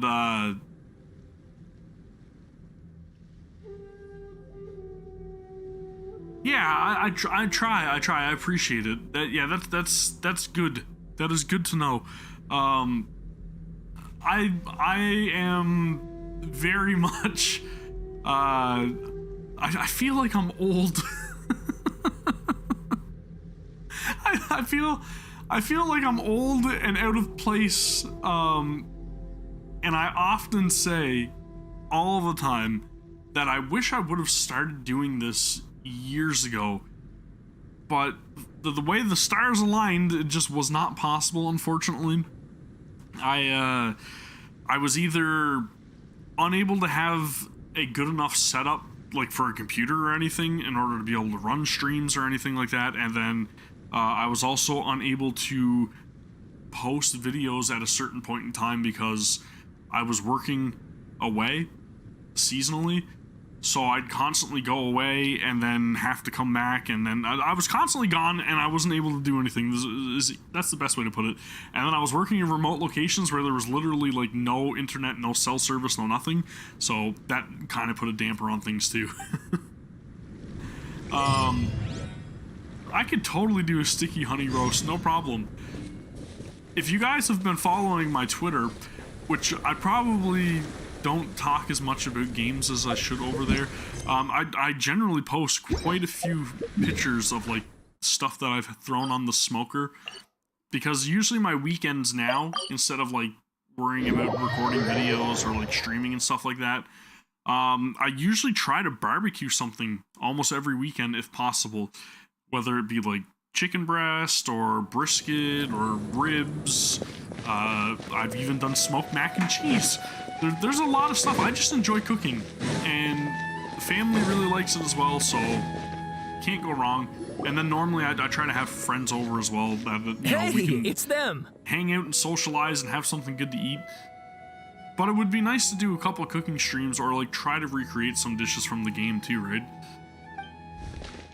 I'd be interested in doing it for sure. Sawada! Maybe You're I'll use still my here? phone to record it. Cause it'd be a little difficult to drag the entire streaming setup upstairs and try to do it. But I could totally I could manage something. I could probably do something decent. Not that I'm like the best cook in the world or anything, because I am totally not. But I can make some stuff and it's pretty tasty, not gonna lie. Indeed we are. If you have a moment, we'd love for you to join us once more. Uh-oh. I got a feeling there's gonna be a wall of text for me to read. It's the same topic we discussed last time. Obviously. But all the gaps are filled in now magically, Looking right? for more info about Tatara Suna, huh? Should we join them? The changes are highlighted? Okay, that's cool. Well, I'll read the changes. Unfortunately, we haven't made any real progress. Huh? Oh, of course. No worries. Thank you, and thanks for all of the praise. I really appreciate it. You also have a good day. Hopefully your studies go well, and you're gonna ace it. Mark my words. Vengeance will be yours. Okay. Veil Cutter Project. Is this the original? I thought it was supposed to... Okay, here it is. I'll start at the top of this paragraph, and I will continue on. The 7 notes mentioned prior have been scattered across the Tatara Suna area. Among the 7 notes, 6 of them seem to be of good physical integrity, though they all look quite old. While the last one looks more recent, I believe that the first six notes and the last are of different time periods, though the gulf in years between them needs to be verified. The contents of the first 6 should also be related to each other, as the incidents mentioned are quite consistent with one another. Rumi once mentioned in Happily Hidden Tales of Tatara Suna, hereafter known as Hidden Tales, that in the past, researchers from Sumeru had investigated the cultural histories of Tatara Suna and Inazuma. Though the place has fallen into some degree of disrepair since the Hidden Tales were written, things have improved since the last time when I wrote my original article. Regardless, what used to be an area of major industry remains a place most inhospitable, and residents of Tatara Suna may be found living and dwelling by the waters. The residents, when questioned, told the researchers of Tatara Suna's golden age centuries ago, when it was administered by Armory Officer Niwa, Vice Armory Officer Miyazaki, and Inspector Mikoshi Nagamasa, yet the elders among the locals with deeper ties to the region also seemed to stress the fact that there were strange rumors surrounding their homeland's past. Alright, let's go. A great many of these rumors revolved around the yokai, who are so very characteristic of Inazuma's folk histories. A small portion, however, repeatedly mentions the word outsider.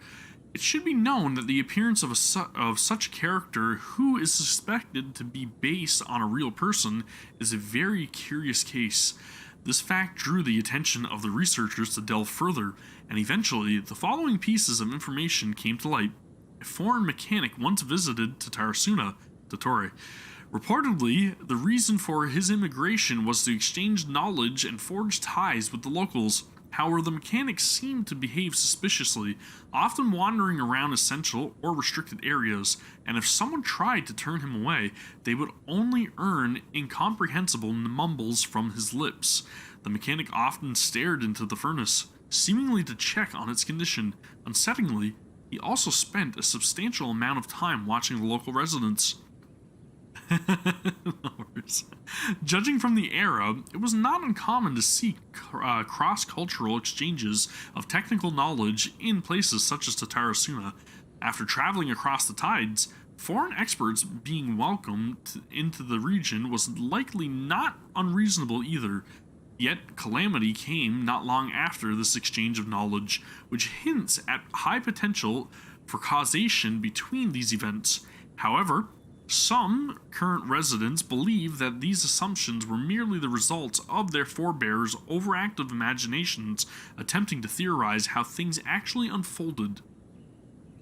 A list of individuals related to Tatara Suna has been compiled here based on historical documents from Inazuma. Starting from the administrators, the records are as follows.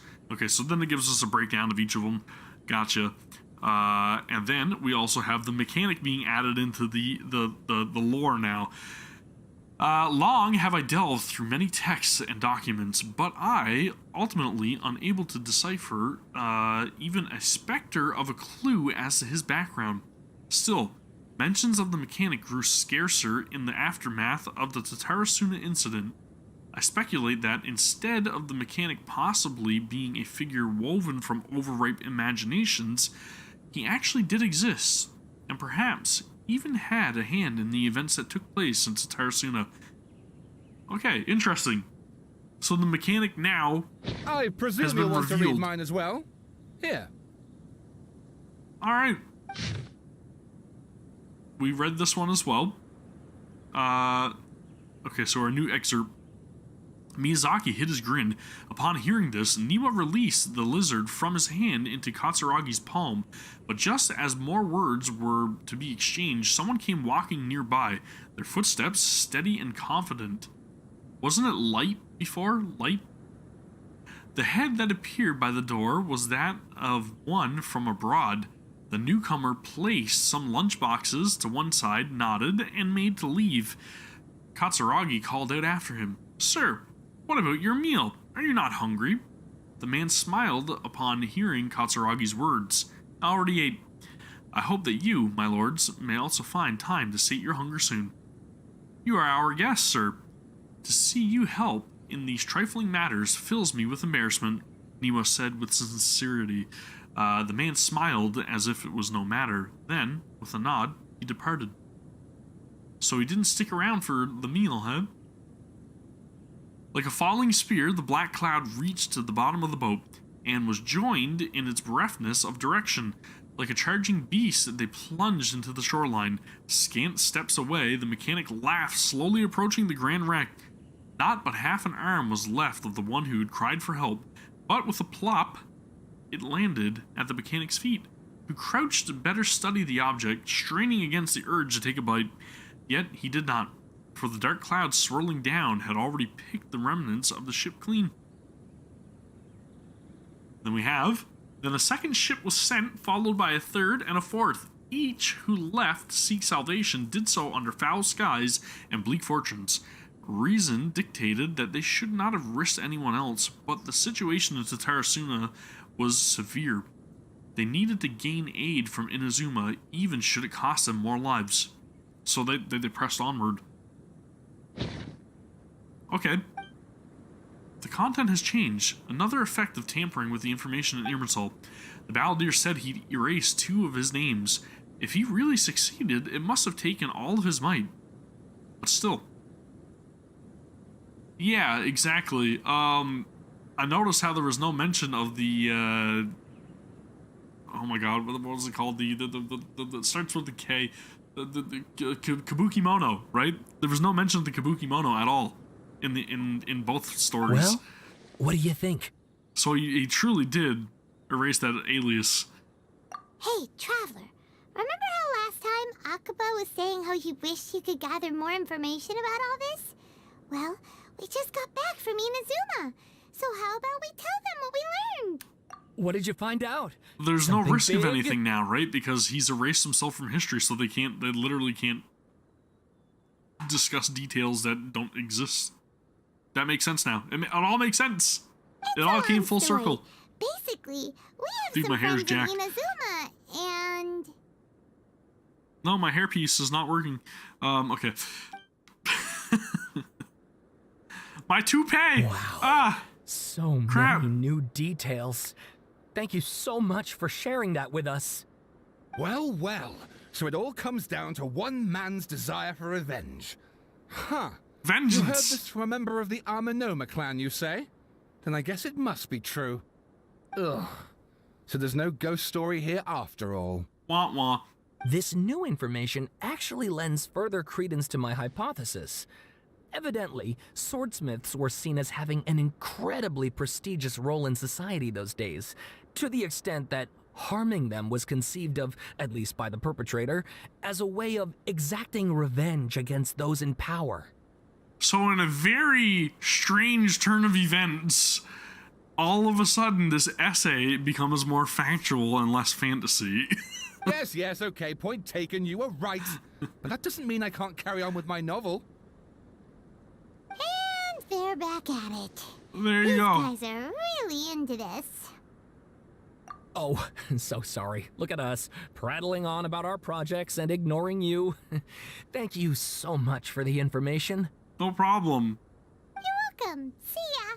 Keep us in the loop if you find out anything else. Will do. Well then, I guess everything went as planned. Good job, Scaramouche.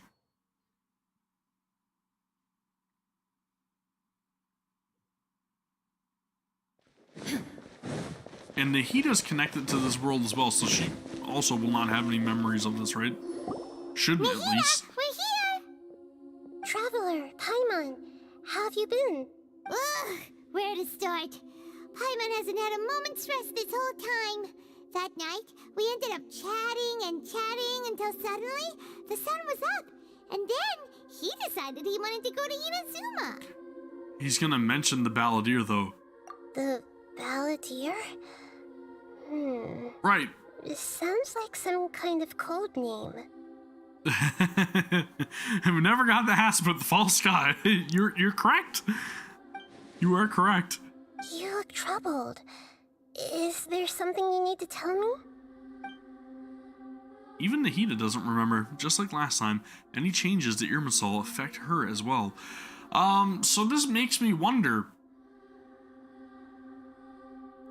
When we get to see Wanderer, is it possible Wanderer will also not remember themselves as Scaramouche or the Balladeer? Or is Wanderer also a descender? The Balladeer acted quickly. He finished erasing himself before Nahida could stop him. I'm the only one who still remembers the things that were erased. Once again, I am the Record Keeper. Traveler? Genshin Impact Record Keeper, new mobile game coming soon to Android and iOS. Hey, what's wrong? You look so upset.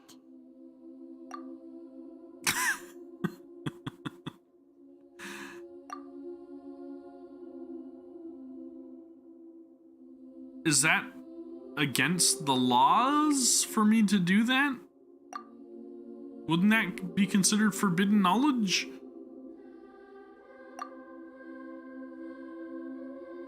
Considering the fact that it was erased from Irminsul, right? I feel like I should be reading this. With no trust for humans and only loathing for the gods, he bore his grudge for years as he grew in strength, then returned to Inazuma to take his revenge. He tried in vain to become a deity with a gnosis and ended up losing everything. Finally, he entered Irminsul and learned the truth behind his betrayal.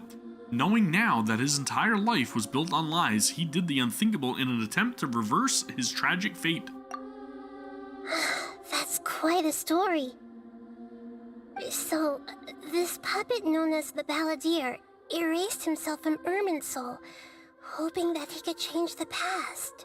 Yeah, no kidding. And in that regard as well, though, again, it still just makes me wonder, like, why did Dottore do that in the first place? He literally just says, essentially, he just wanted to hinder us, or he just wanted to hinder the nation for a while. But did he not have anything better to do? There's that? got to be a bigger reason behind Tatara Suna, right? And the furnace. As the Traveler said, he very nearly became Sumeru's deity. Admittedly, I remember it a little differently. I don't recall finding anyone inside the machine after we defeated it. So who was the host for the Gnosis? Nevertheless, it does make sense. If someone were to successfully erase themselves from Irminsul, the world would change to reflect the new reality. So, you believe this person really existed, and we just don't remember him because... well, because he literally changed the world? That's kind of weird though, right? Like, there was nobody inside the machine that was supposed to be like the god they were creating? Then why was there a need for Scaramouche to be inside the machine prior to himself erasing himself from history? It doesn't make sense. There would have had to have been at least a body in there, right? A host of some sort, I would think. Yes. Theoretically speaking, it is possible to do this. But I'm struggling to imagine the kind of person who would dare go through with it. The Traveler comes from a world beyond Tevat. That's why there's no information about him in Irminsul, and it also explains why any changes to Irminsul wouldn't affect him.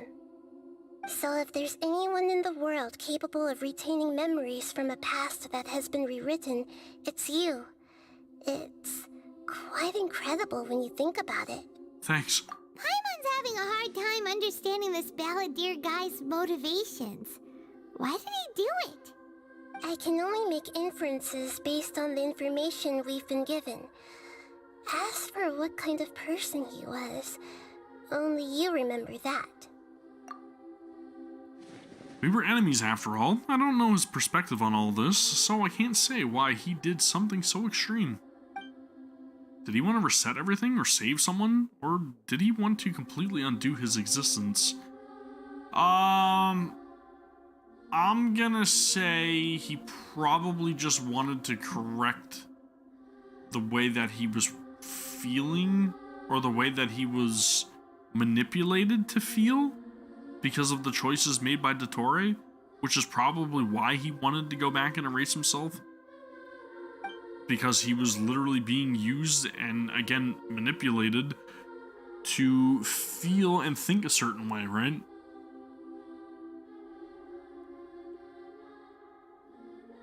Everything can be set right. It's time to solve this once and for all. Maybe that's all there is to it. Right. I still remember the question he asked. He asked me specifically, and my hesitation gave him his answer.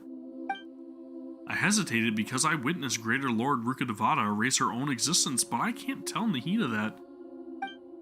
To put it another way, I know why the balladeer was so sure it could work, but I can't tell them that. Something else worrying you? Something that you can't share? It couldn't change the fate of the ones who had died, right?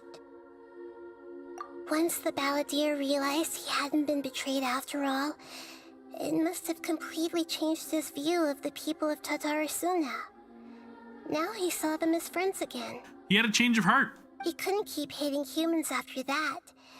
And if he thought there was a chance he could save his old friends, it would be hard not to try.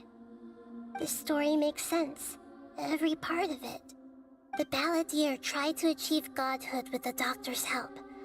He was unsuccessful, but retained the power to connect with Irminsul.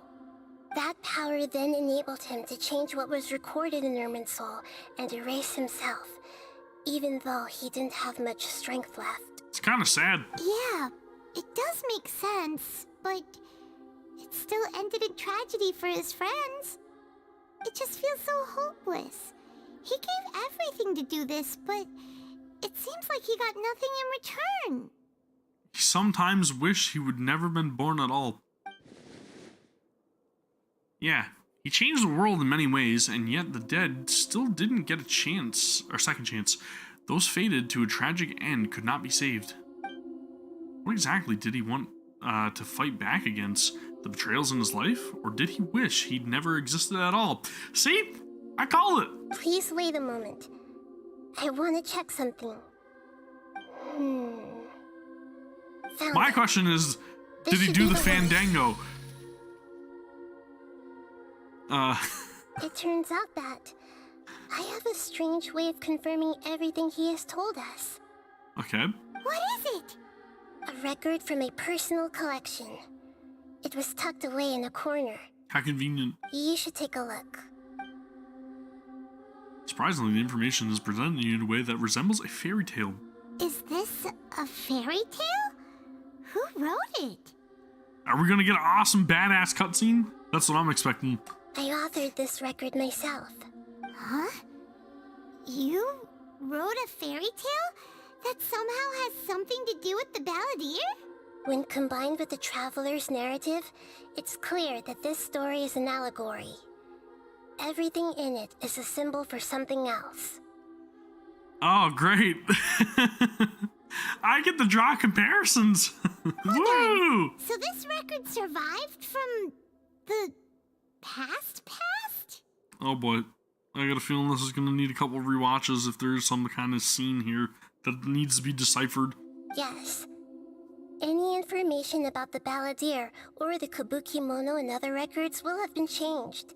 But I wrote this story in a way that means it was left intact. It's a fan fiction. Changing the information in Irminsul changes to that. But Irminsul can't change information that was well hidden in advance. I guess I must have written this story as a backup before the balladeer entered Irminsul. So she saved it in a hidden folder. But that's very interesting as well. That's a huge tidbit of information, right? Irminsul can't change information that was well hidden in advance. So there's still probably a ton of secrets that we just don't know about or haven't been uncovered yet, right? And they may have existed at some point, but we won't know because it's hidden. That's incredible! What a great idea! It's kind of vague. And sending the traveler into Irminsul with the balladeer must have been a further precaution. I knew he'd remember everything. This story is abstract enough that it still resonates with the present information recorded in Irminsul. But if we connect all the different pieces together, the true story that emerges is the one he told us. The now erased life of the balladeer. Alright. There was once a lone monster draped in fox fur. The monster found a family of foxes, joined them, and they became friends. The monster lived with the family day and night, and everyone treated it as one of their own. Okay, so I'm guessing that's a reference to Scaramouche and the swordsmiths. Once in a while, the monster would take off its fox fur at night and lament to itself as it gazed at its reflection in the water. I am a monstrosity, yet they are too foolish to see it. I pity them. But the monster soon found solace when another came to live among the foxes who was not their kin. A kitten, carved from the wood of a white tree who had been abandoned by the humans. Okay, gotcha. So, yeah, okay, so it's Zatori in disguise. The kitten too wished to become a fox, but its tail was too slender and it could not grow a coat of richly colored fur. Yet when the other foxes saw this, is the they spoke kitten words of comfort to the kitten. Scaramouche? Even without a tail and fur like ours, you are still one of us. That makes sense. Furious at this happy resolution, the monster lit a fire on the mountain. The terrified animals panicked as the fire spread. The only way to extinguish the flames was to make a sacrifice. A gray fox stood up and addressed the monster. It said, "You are the cleverest among us. Surely you can help us find a way to solve this." Uh-oh. The monster smiled, led the fox toward the fire, and murdered it. Niwa. The gray fox's heart was turned into a beautiful drop of water, clear, spotless, and pure. The monster gave the heart of water to the kitten, telling him, "The foxes have decided. You are the one who must be sacrificed. Take this, quench the flames, and die for your fox kin." The fire was extinguished, but the kitten lived. It left that side of the mountain and found a little bird who had a broken wing. The two promised they would spend their whole lives together, but the little bird did not have long left to live. It passed away soon after. After burying the bird, the kitten left the mountain for good. Who's the bird? Is that, the other Raiden? My god, I can't remember her name. Who's the bird? Because this is referenced in the character demo trailer too, right? The bird. Never again would it cherish a single creature, nor a single blade of grass that stood on that mountain. The kitten spent the nights wandering aimlessly, gnashing its teeth at the moon.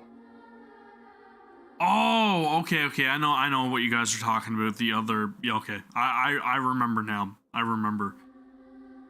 That's when he snapped, essentially. I remember now. How it wished to swallow the moon and devour the moonlight. If the world could only return to darkness, then it would finally be peaceful and content. That makes sense. I will become the new moon, the answer to everything. Then, no one will know that there were once birds, foxes, and cats in this world. And no one can know that they were different. Gotcha. We solved it! We solved the puzzle! Where's my Primo Gems? This is not just the Balladeer story. It is his very own memories. I made a backup so that it would be preserved no matter what happened. To become a god, he was experimented on and modified countless times. It was brutal torture, and the only reason he was able to survive is that he was a puppet. This memory was extracted from him by the scholars. Presumably, they kept it to have something to defend themselves with. Creating a deity was just the first step. Well, I mean, she's kind of supposed to be, right? Some wanted to be able to control it. She's supposed to be That's why they backed up his memory for later Archon, use. or God of Knowledge. I buried it deep inside one of my own dreams, and then hid it inside an allegorical story so that it wouldn't be altered. It's hard to believe that this person really existed, let alone that he tried to get rid of us on more than one occasion. Truth. Paimon has no memory of him at all. He completely vanished like a puff of smoke. It's kind of funny how they reference the swordsmiths as foxes, when Yaimiko can also be associated with foxes, and she saved us from the Balladeer. The Balladeer agreed to help me look for information about the Descenders, and although he was unsuccessful, he still helped you. Before he vanished, he confirmed an important detail, that Conria was where your twin first came into this world. We still don't know how the change to Irminsul will affect the senior ranks of the Fatui, but in all likelihood, they won't even remember their own Harbinger. So, they said something about a summoning, which kind of makes me think that Conria got to the point in their technology where they were actually able to summon beings from outside of the world of Teyvat, and that may have brought in some sort of forbidden knowledge, which the Sustainer of Heavenly Principles did not approve of, so she kind of turned on Conria and doomed it, and that's when the whole catastrophe happened. Things are starting to add up. I will definitely say that things are definitely starting to piece together. But we still don't really know a whole lot. Like, we don't know the reasoning behind the Fatui wanting to gain all of the Gnosis. Yeah, that does make sense now that you mention it. That's why the Fatui don't recognize him in the trailer, because he erased himself. Holy crap. Good, very, very perceptive. Good eye. Now that makes sense. Holy shit. It sounds like Paimon wouldn't Man, like that this totally guy makes a lot sense. if he was still around. But still, Paimon doesn't like the way it all ended that much better. This is why wisdom alone cannot answer all our questions. We look, we see, and we comprehend, but the question still troubles us. So the answer is not everything. People yearn to find the truth and then conquer the troubles they face. When you give someone the truth, you give them a chance to choose their own destiny.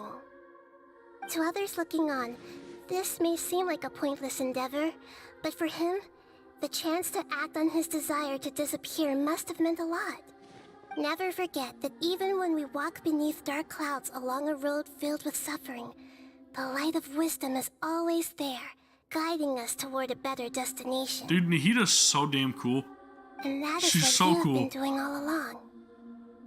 Yeah, Nahida's right. Cheer up. How about we go get something to eat? We can My god, pick up this heavy Paimon, literally for 2 conversation again seconds. later. Good idea. Paimon, why don't you take him out for a walk to clear his head?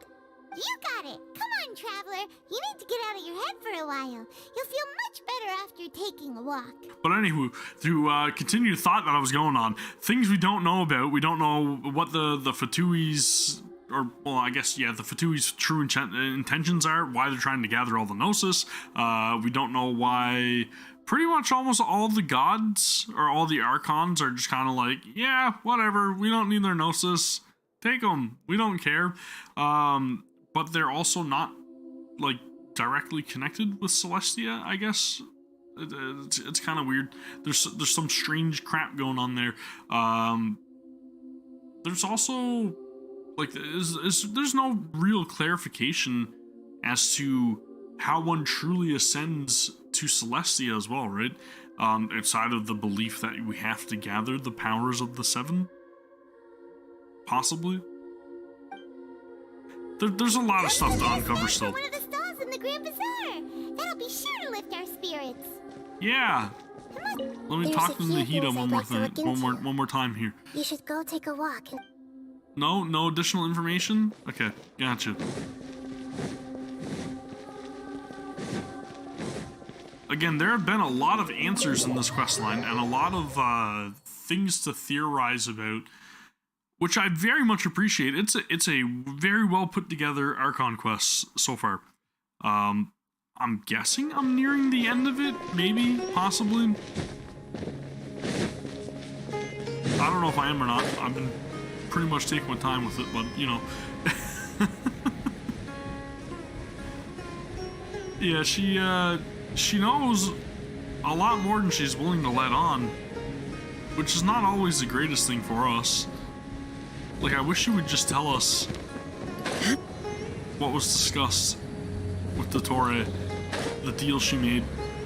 We want to know the truth about the Descenders.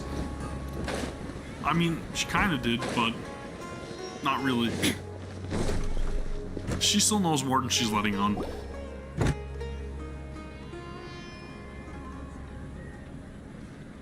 here! What should we eat first? I have a nagging feeling like there's something I'm missing, something important that I'm forgetting. Hey, are you gonna answer or what?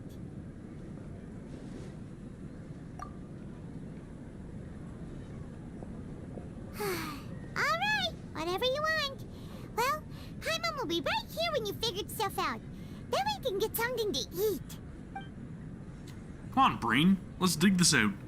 It's gotta be in there somewhere. It was something about Irminsul and deleting oneself. Greater Lord Rukadavada, Forbidden Knowledge, Nahida. What is it? Have you figured it all out? Paimon, I'm trying to think.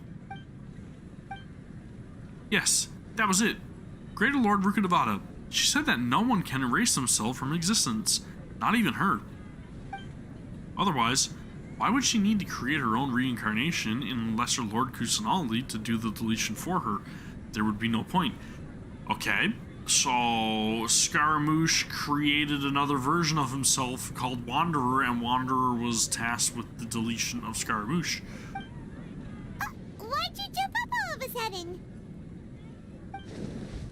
No, I can't tell Paimon.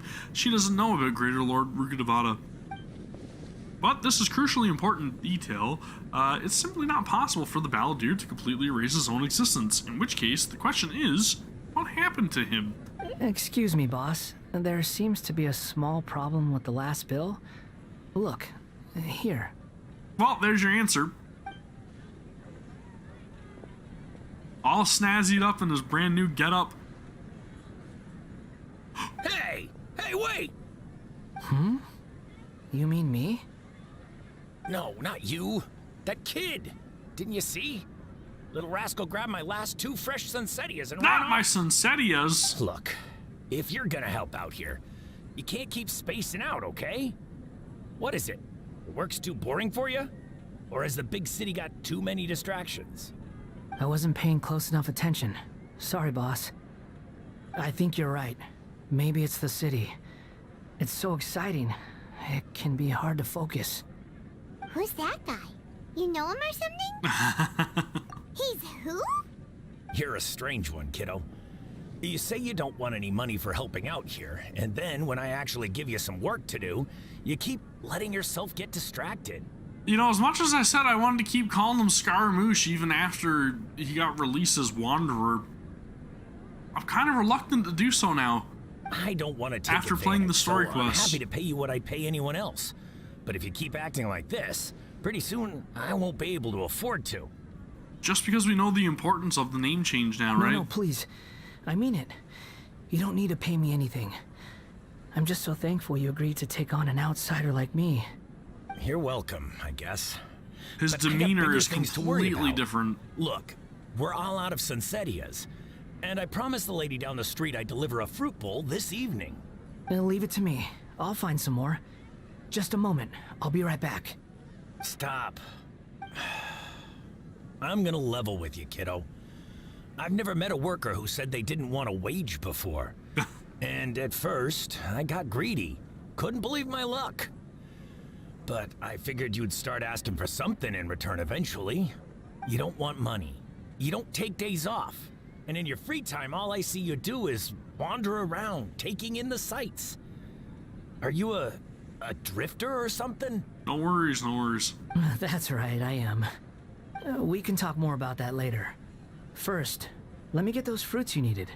Sunsettias, was it? I'll be right back. Hey, what do we do now? Okay, After stay him. out of sight. Don't let him see you. Oh no, not another stealth mission. Okay, thankfully it is not.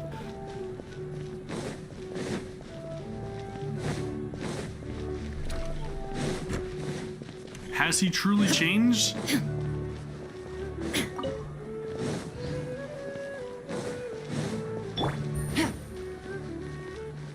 No worries.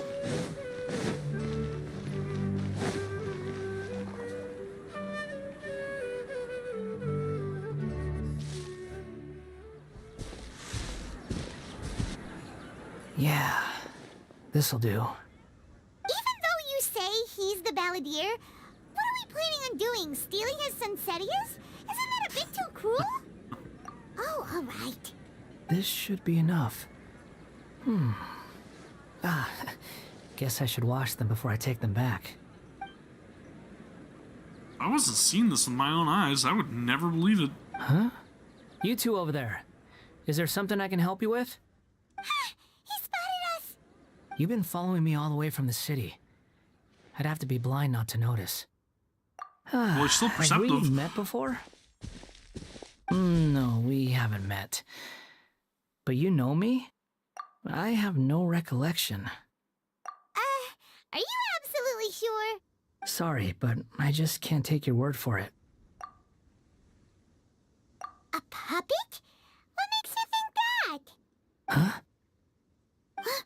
You were right! The look on his face! I guess you do know me after all. That is not something I share with a lot of people. Look, I'm just a wanderer. But seeing as you've gone through all this trouble to track me down, I'm sure whatever it is must be important. Okay. Okay, but please let me deliver these goods to my boss first. Are you really working for that guy? He said you don't want any more for it. Is that true? Are we gonna bring him back to Nahida? Yes, I ran into him out in the wilderness during a storm, and he let me take shelter in his cart. In return, I said I'd be his helper for a while. That's oddly nice of you. Let me take these back. Then I'll come with you, okay? Then let's return to the city. Well, that was easy. At least he agreed to it. I didn't have to jump through any hoops for him. At least not yet. I should probably bite my tongue there. I'm guessing we're gonna bring him back to the sanctuary, to Nahida. That's the only thing that makes sense to me. Where else would I bring him?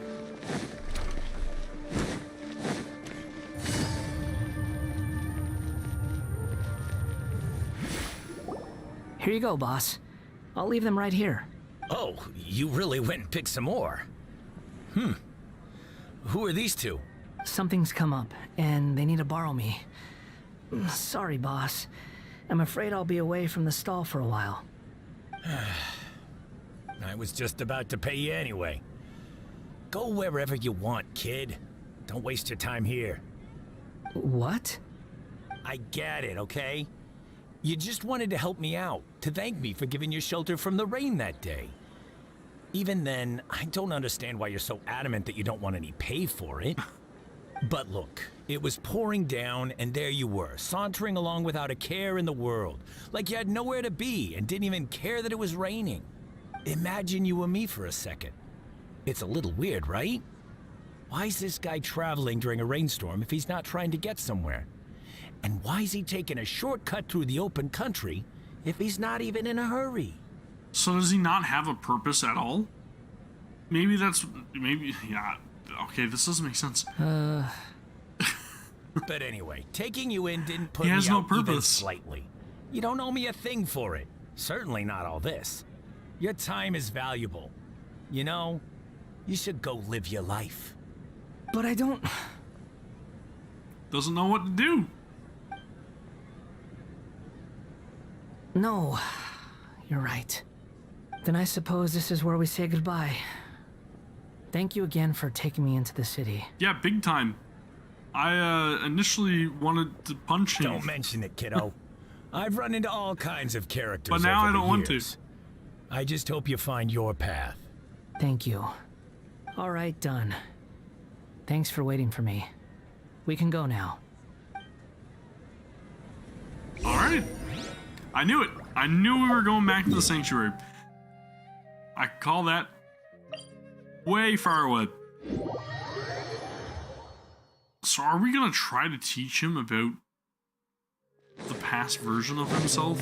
Or the deleted version of himself? Take it easy.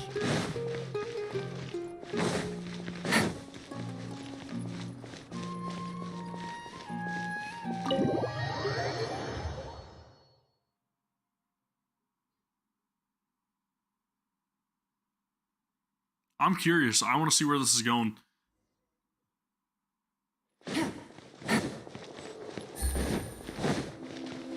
Alright, Nahida, spill the beans.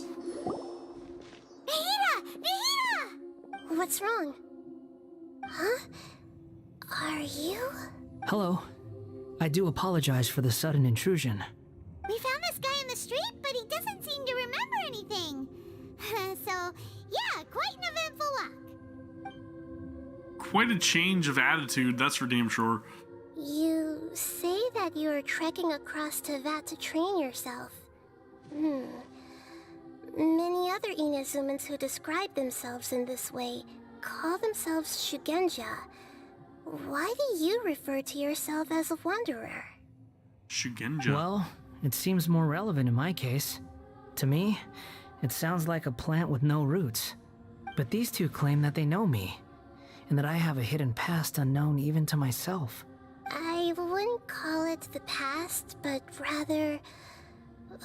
this is a difficult one to explain.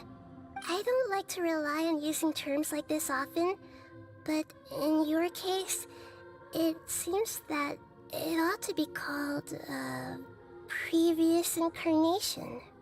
Oh, like a past life or something? Kinda. Yes, something far more distant than the past. So far away that you cannot perceive it. Okay, I have to ask. What was I like in my previous incarnation? You were the greatest! You were just lovely. Oh, okay. I see. You want to tell me, but you can't bring yourselves to say it. Looks like I didn't have the most wonderful existence in my previous incarnation. You could say that.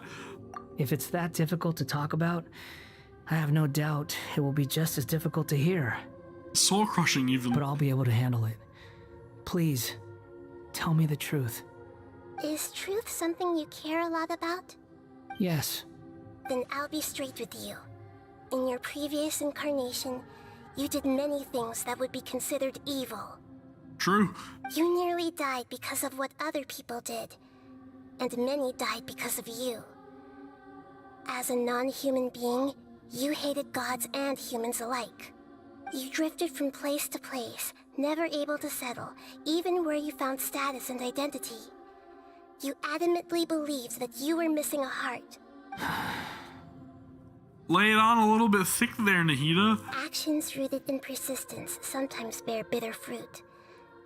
Sometimes, you have to let parts of yourself go, or you'll never be happy.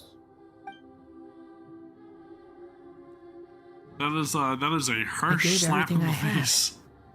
But it barely changed history at all. In terms of the outcome alone, that's true. I don't think I can judge everything I've heard purely in terms of right and wrong. Each choice a person makes belongs to a specific place and time. A chain of cause and effect. A cycle of karma and consequence. Well said. That is the nature of truth. If one thing is right, its opposite must be wrong. And yet, dichotomies like this are not enough to explain the world in all of its complexity. It seems like my previous incarnation wasn't the most likable individual.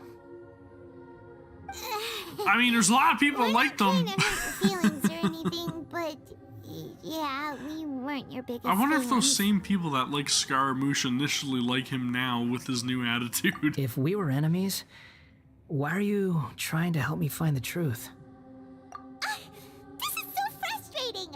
This guy's supposed to be our arch enemy, but now he's just some random stranger we met on the street!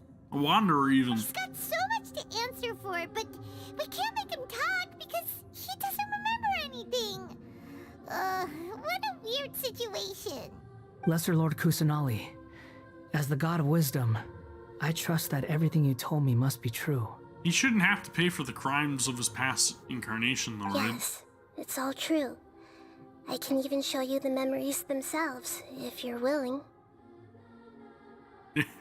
Please, I want to see them for myself. I want to experience my own transgressions. Do you really, though? Even though it will cause your present self great mental anguish? I'm just a puppet, with no heart and no name. There is nothing in this world for me to cling to fill the void within me. Except maybe these sins that can never be undone. So is he gonna get a portion of his personality back because he experiences the transgressions of his past self? Very well. As you wish. Is that why he gets that evil look in his eye when he uses his burst? Shouldn't we go with him? This one's kind of on us for bringing him here. Don't worry. Whatever danger I might face, it's my burden to bear. Traveler, could I ask you to supervise him on my behalf? Sure. Oh, good point. Given your, unique situation, we'd better keep an eye on you. Are we gonna go back into Irminsul again? Thank you. Now, prepare yourselves, everyone. Oh boy. Enter the memory. Alright. So, this is different. What did it say I needed? No recommendation for any element? Okay. That's unusual, but we'll go with it. Let's bring Nahida in with us. I've been waiting for you for ages. Just because, you know, I want to keep it canon.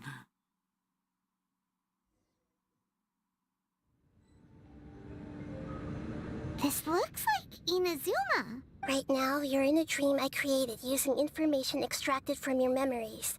These memories will show you the raw truth, but be aware that enemies may react just like in the real world. Please be careful. Sounds like an immersive experience. It's a good thing we came along. You don't need to do this for me. I don't deserve your protection. We never give up halfway. Well, we had to once, but that was your doing. All right. Wanderer, this is the Shake Pavilion. In your Balladeer incarnation, this is where the Electro Archon placed you after your creation. You had a great many memories here. Okay, so we're gonna learn more about his past. This is kind of like his birthplace? You could say that, in a sense. You'll see why shortly. I hear footsteps. This place is huge. I can't believe the landslide didn't fill it in. I wonder who built it. The Crystal Marrow Miners? No, there's no way. Look at this exquisite construction work, and so well preserved too. No mining crew would be capable of this. There's someone passed out on the ground. Who are you? You're awake. What happened? How'd you get stuck here? Are you injured? Not a scratch. And these fine clothes. Who are you? This man is Katsuragi, deputy to Torichiyo's adopted son, Mikoshi Nagamasa. He found the Balladeer in Shake Pavilion and took him back to Tatara Suna. And the rest is history. Well, it used to be. Okay. In the original version of events, Katsuragi was ultimately killed by Nagamasa. Let me get you out of here. Our people are nearby. Hang in there. During the Tatara Suna incident, Niwa was murdered by the doctor, disguised as a mechanic. True. The Balladeer, then known as the Kabukimono, disappeared not long after. As the second in command at Tatara Suna, responsibility for what had happened fell to Mikoshi Nagamasa. But Katsuragi had sworn lifelong loyalty to Nagamasa after the latter had once saved his life. At Katsuragi's insistence, Nagamasa killed him to put an end to the Tatara Suna incident. So he asked to be executed. Huh. Maybe he felt guilt. Katsuragi seems like he was a good guy. He looks like a warrior, but he has a kind face. I got a feeling I'm gonna miss out on Why some couldn't treasures. he live a long and happy life? Something tells me.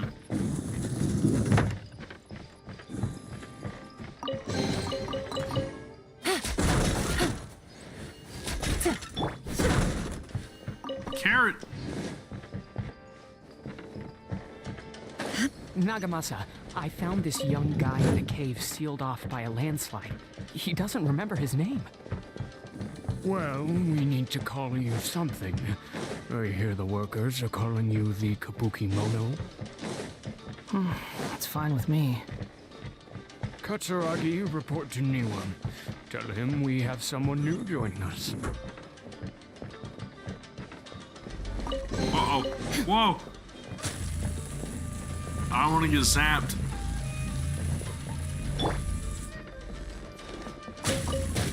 Ow, shit!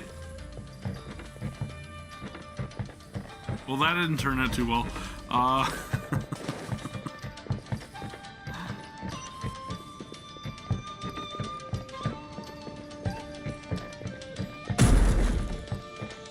The heck?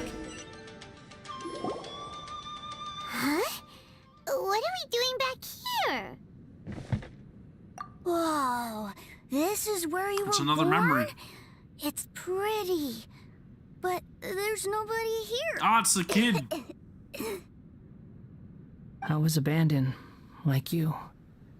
I lived here for a while at first, but there's nothing for us here. We can't stay. Okay. I heard my mom and dad used to make swords, but the factory manager died, and then my dad got sick. He kept coughing all the time, just like me. Then Mom started coughing too. But you can't. You promised me. Yup, we're family now. We're gonna be together forever and ever. This child didn't have a name. Or rather, the balladeer didn't know what to call him. His father died before he could name him. After his mother died, the child stayed in their straw hut alone. Some of the neighbors helped to raise him. That's horrible.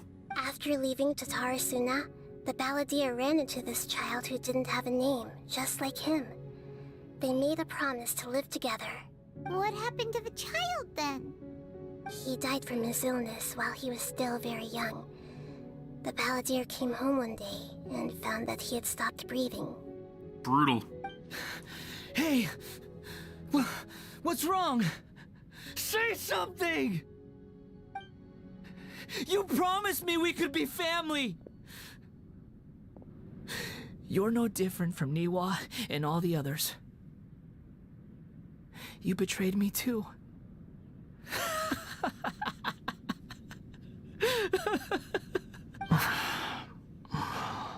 That is a tough memory to relive. The voices have gone. It looks like the memory ends here. Let's keep going. Yeah, they'd perfectly cast Scaramouche or Wanderer or Kibukumono. Wow!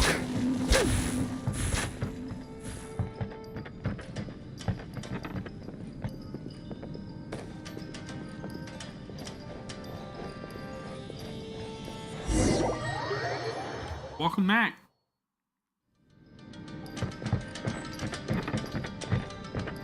You do realize you're blocking my path. I come not to obstruct you. I've been waiting.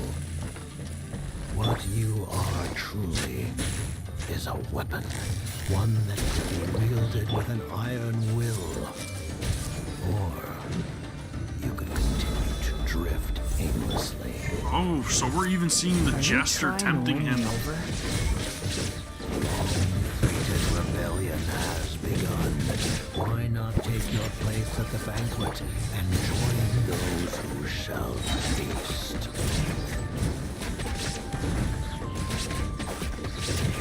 Interesting. Come at me. Things are about to get dicey.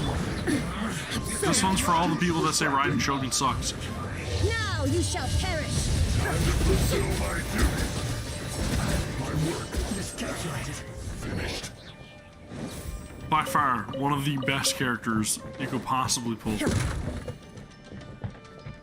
Oh, we got the Crystal Marrow.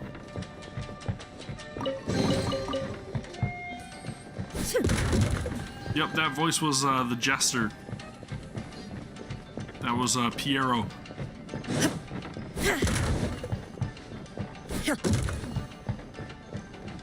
Right, I just came from that web.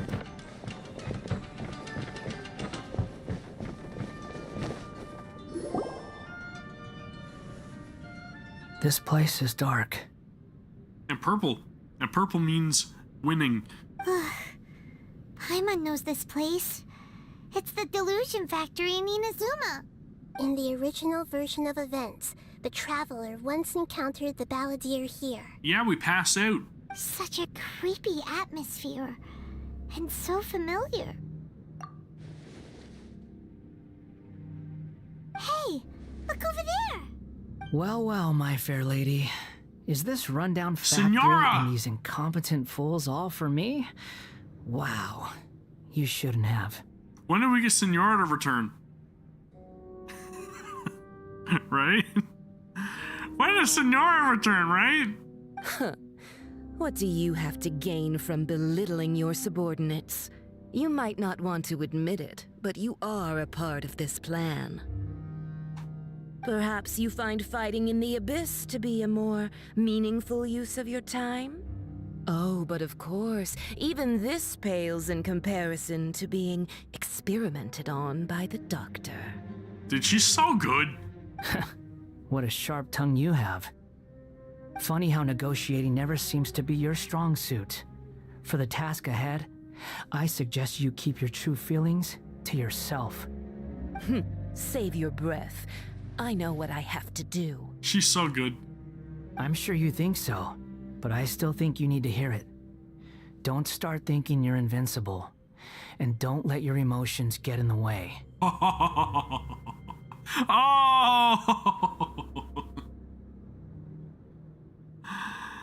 Her emotions got in the way. Surely you're not worried about me. I just can't have you getting in my way. You and Child never fail to find ways to complicate things. I'm merely lighting a little fire in this chaotic nation.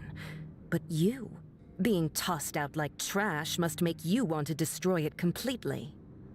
Do you remember the last time you were here? That was a lot of swordsmiths you killed.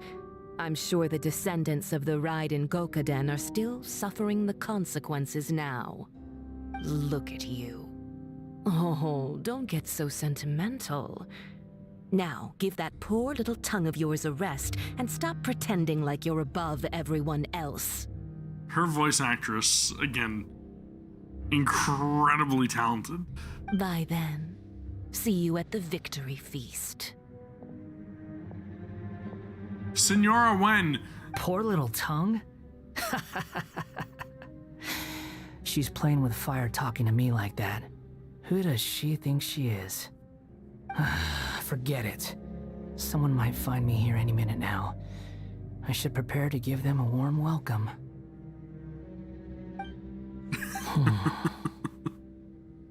The plot does not end here.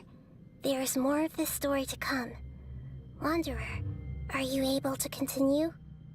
Yes. Please don't worry about me. Alright. Press onward. Why are you staring at me in silence? Can't you think of a nicer way to express yourself?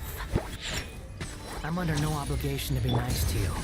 Besides, I thought nothing mattered to you except results in your own interests.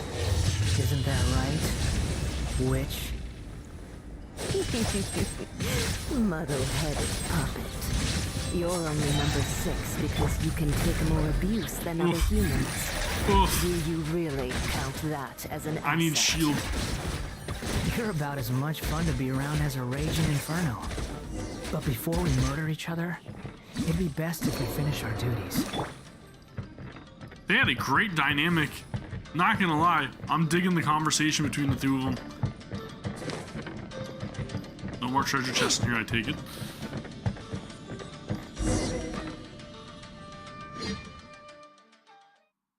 I miss Senora. She's so good. She was so hateful. Looks like we've arrived in Sumeru. In the underground factory. Is that? Considering that Amorta's sage, Nafis, refused to join this project, I'll take part in the experiment in his place. Welcome. I look forward to a fruitful collaboration. When do we start? You seem impatient. You should know that becoming a god is far from a trivial affair. The biological transformation is a lengthy process. As such, I too would recommend that we commence as soon as possible. In the event that a successful connection is established, his body will become permanently bound to the machine, and he will be unable to move independently of it. Nothing worse than what I've been through before then, Doctor. You were the most resilient test subject I ever came across. Thanks to you, I was able to garner a great deal of information. Alas, after that, you were under orders to remain in the abyss. We barely saw each other, and it became difficult to further refine the knowledge I had gained. So now I'm gonna use you and turn you into a god. Ever wonder what they think if they knew that nothing matters to you, apart from your crazy experiments? I suggest you speak to me in a more respectful tone, Scaramouche. The mere fact of your utility does not make you indestructible. A doctor again? That was uncomfortable to watch. That person gives off a very sinister energy. Yeah, a little bit. Little bit. It's normal for him to give you the creeps. He scares the bejeebers out of Paimon. Let's move on.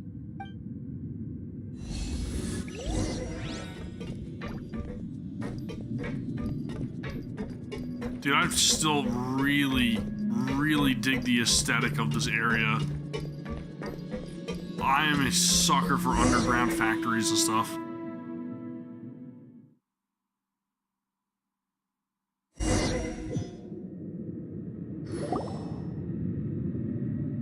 You're a god. Do you think I'm evil? If you accept that he is you, just as you are you, then yes, you are evil. In your eyes, are there any differences between humans and puppets? Yes. Do you think there are any differences between your present self and your previous and future incarnations? If not, then what are the differences between humans and puppets? Whoever has tasted the joys and sorrows of life in the human realm is human. Whoever has loved and lost, cried with grief, howled with rage at the tragedy of death that eclipses the miracle of life, they are human too. I've seen enough of my past. If possible, I'd like to reclaim the sins that are mine to bear. No matter the consequences, I won't run from blame or punishment. Whatever I am due, let it come to pass. Jeez, he's willing to own up for everything? Can you return my memories to me? Huh? But won't that mean you'll lose your current identity? I've always believed that human lives follow a set of rules, with each person being a collection of past experiences. As a puppet living in a human world, my life is subject to the same rules. Regaining your memories means reverting completely to your previous incarnation. All the emotions that you discarded will return to you. Oh shit. Are you sure you want to do this? Oh shit. I've lived with a void in my chest my whole life. My creator didn't need me. And ever since I awoke, I've just drifted from one place to the next. But then I met you. And I finally realized that reclaiming my missing sins might be my one opportunity to become my true self. Is it the true meaning of Greater Lord Rukkhadevada's words? A person can't erase themselves, and even though the original balladeer is gone, this person will live on in his place. Are a person's sins an inescapable part of their destiny too? I've always felt I have an innate tendency to yearn for something more, in a way that goes deeper than for most people. But for all my soul searching as a Shugenja, I've never fully understood it. Looking at it now, it seems that I brought this curse upon myself. So I beg you, grant me this opportunity to gain a purpose, to change my destiny, and end my wandering. Very well. This is intriguing. Since your mind is made up, I will return to you that which is yours. What the hell is gonna happen?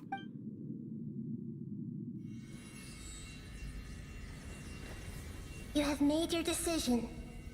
Now, take this.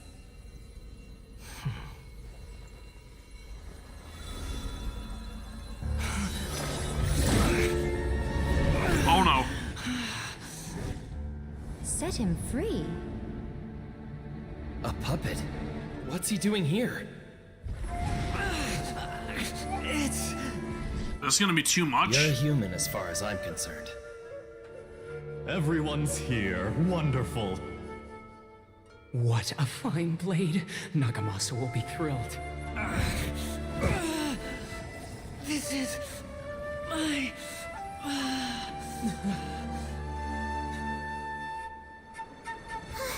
Is he alright? Oh no! No way! Holy shit. round 2?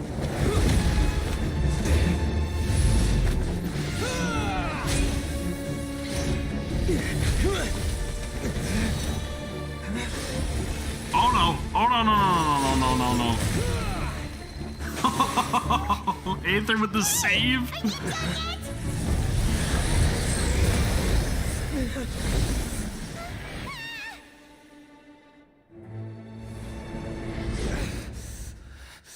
All worthless dross will be purged. That's why this won't be the end. He's fighting back.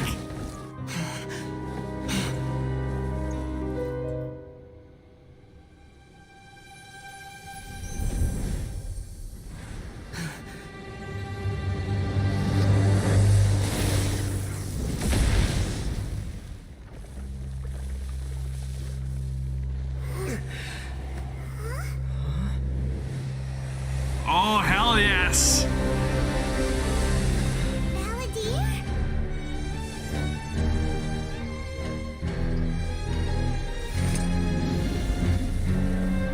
He's complete. Die. Wow, his attitude's back. Let's get it. Dude, this is so cool. I love his playstyle. This is sick. It's so good. Insignificant past. Swollen fury. I absolutely love this.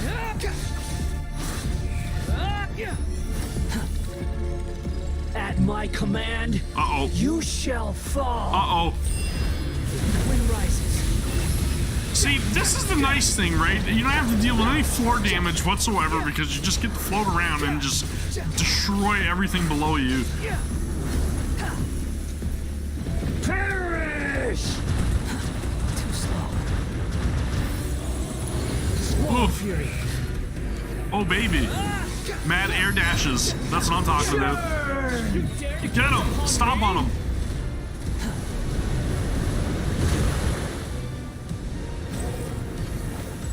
Dude, this is so badass. My endless cycle begins! Oof.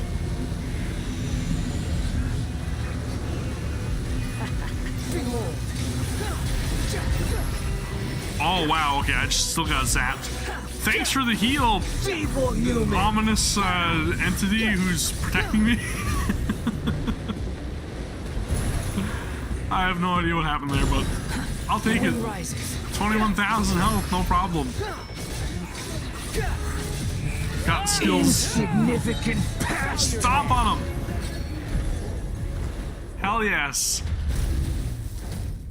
Everlasting Lord of Arcane Wisdom. Imbecile! Get out of my sight. Well, he's got his attitude back. It disappeared. Did we win? What did you expect? I'd never lose to that. There's the tone of voice again. You're definitely back to your old self. Yep. Wait, but it was you inside that thing too.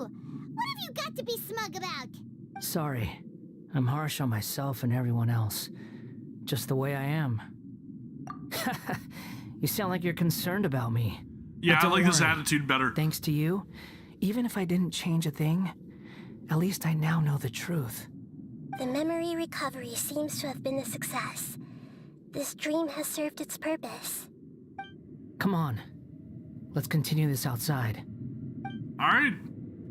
You know, what I should have been doing when I was controlling him is I probably should have held down the jump button so that way I could have elevated a little bit further up, and then maybe I wouldn't have got completely destroyed by a couple of those laser beams. Thinking back on it, you know, hindsight 2020 and all that good stuff. Welcome back, Traveler, Paimon, Balladeer. It feels like we just went on a really long journey. Paimon's exhausted. Yeah, I know I could have dashed them, but that's boring. When you can fly, there's a whole different dimension to You don't gameplay. like being addressed by that name? It's fine. But I was just thinking, I should probably change it. After learning about everything the doctor did, there's no way I can carry on using a name connected to him. I'm not planning on returning to the Fatui, and they wouldn't take me back anyway. Recent events will have affected a lot of people, and they might not even remember who the 6th is. Man, he was struggling when he was trying to, like, retain all those memories or regain all those memories. You can see the look in the character's face, man. He was struggling. The dude was in pain. And again, voice acting on point. What an awesome scene. So, you're quitting the Fatui for good? It's like you said, Lesser Lord Kusanali. Everything may look futile, but it wasn't completely meaningless. At least I made a lot of people forget about me. But that doesn't mean your own past has disappeared. True. Of course. And your main goal, for which you gave up everything you had, you weren't able to achieve it. I hope you can see and understand that. Changing the world, changing the past, changing the fates of other people, these are not simple things to accomplish.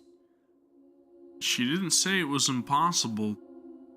What you were looking for is complete annihilation. But this is just a fantasy. Even if the Balladeer is removed from existence, the world will not heed your will. Is this just real life? Or is this fantasy? Indeed. Gonna put that out there. How ridiculous. Do you regret doing all that when you've gotten so little in return? At least I never got caught in a landslide, I suppose. Even if I'm completely worthless, there's nothing in the world worth regretting. Lesser Lord Kusanali, you purposely left that information in Irminsul, didn't you? Well, I mean, yes. it was literally sure that you'd acquire that butting into naturally. a lot of the dialogue throughout this Archon quest. There's been a lot of references to Bohemian Rhapsody. Why would you go to such lengths? You trying to win me over too? I mean, even if you look at the title of the collected miscellany, right? In all honesty, your past experiences have made you a useful asset to Sumeru and to me. Winning you over was indeed a part of my plan. But before that, I wanted to tell you the truth about your past. If all I wanted to do was use you, then I'd be no different from the doctor. At least nobody tried to stone him and spit in his eyes. Very clever. I guess you could say that's one of my virtues.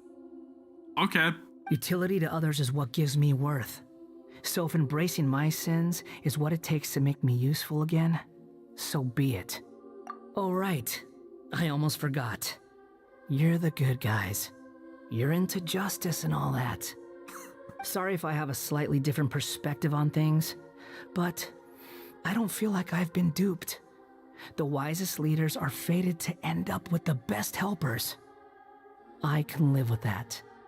I'm glad you're able to think of it. It's kind of like a mishmash now, right, of the two personalities. I'm kind of digging it. Traveler, in the future, I'll continue to search Irminsul more deeply and see what secrets can be uncovered. Thank you, including Nahida. the beginning of your twins' journey recorded in Irminsul. What exactly happened before and after that point? I want to know as well. I will try. Traveler. After I dove into the information torrents in Irminsul, why did you go to Inazuma? So that's how you found out whose fate had changed. And how. Of course, we have to be thorough. Well, whatever your reasons, you did me a favor. And I'll do everything I can to pay it back. Borrowing and returning are the only real relationships between individuals. I'll balance the books one day. That's Don't you worry. debatable. That's not true. A relationship between two people is not simply a ledger that can be reset to zero. Exactly. I think deep down you realize this. People who show up in your life don't just evaporate like water drops and leave nothing behind. There is no such thing as balancing the books. Dude, Nahida's just Some so damn things in smart. this world can never be brought back, and they can never be changed, which is why there is emotion in the human world. Everything that you feel is real and lasting, and whatever is missing in you will not be made whole. To be human is to live with imperfections. You can choose whether or not you want to be human. She's so good. She's so good. But humans can't live without a heart, can they? Anyway, I gave up trying to become a human a long time ago. You understand what pain is perfectly well, even without a heart. You're just bearing your feelings. You're in denial. The past is set in stone, but you can keep moving on. And the longer your future lasts, the shorter your past will become, until one day, it is but a tiny fraction of your life. Sounds like you've got a future planned out for me. Everything's ended up being pretty darn complicated. Paimon doesn't even know where to start, but the most important thing now is that you need to follow Nahida. Otherwise, all our efforts will have been for nothing. Yup.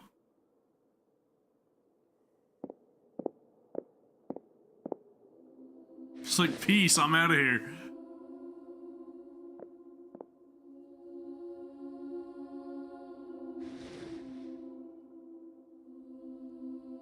Then I guess I'll be helping you from behind the scenes from now on. Just like Tartaglia. I'm glad that you've accepted our proposal. Why don't you choose a new name to celebrate? Ooh! Paimon wants to pick an ugly nickname for you, too! No, please don't. Why? Because Paimon still doesn't like you that much. Then I hope we don't see much of each other in the future. A name is life's first gift. You didn't say it out loud, but I know that's what you're thinking. The Traveler and Paimon have helped you a lot. If you can't decide on a new name, maybe you can ask them for ideas. No! As long as it's not Wanda. If it's a serious name you're after, it's all yours. I'm not calling them Wanda.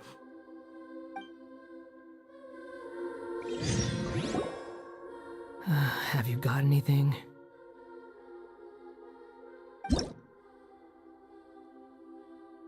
Wait, what?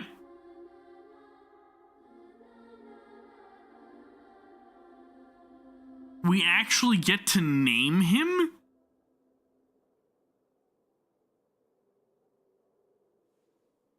We actually get to name him?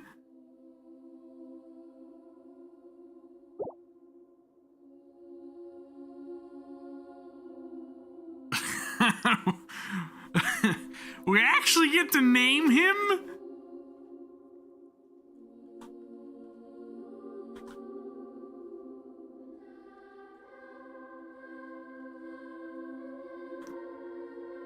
It's extremely tempting. I'm just gonna put it, it's extremely tempting.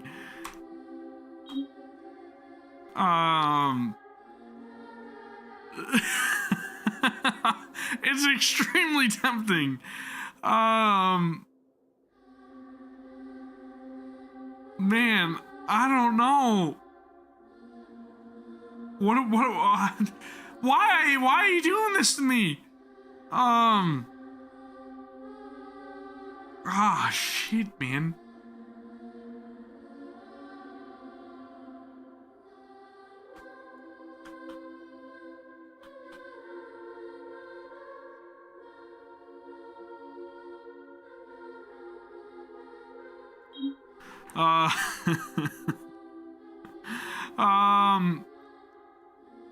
Man, I have no idea. I have no idea.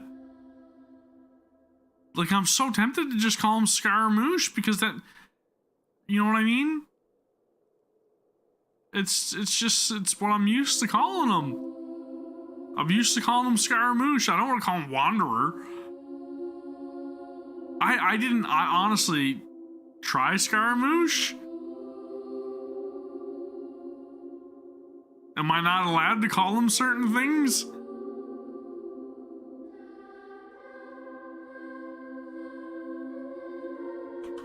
I'm gonna call him Scaramouche.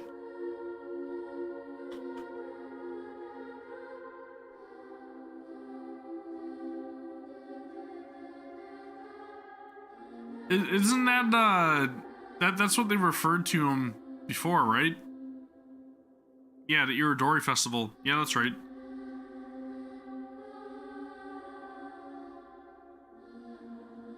I don't know, man. I'm still tempted to call him Pinocchio. I'm a real boy.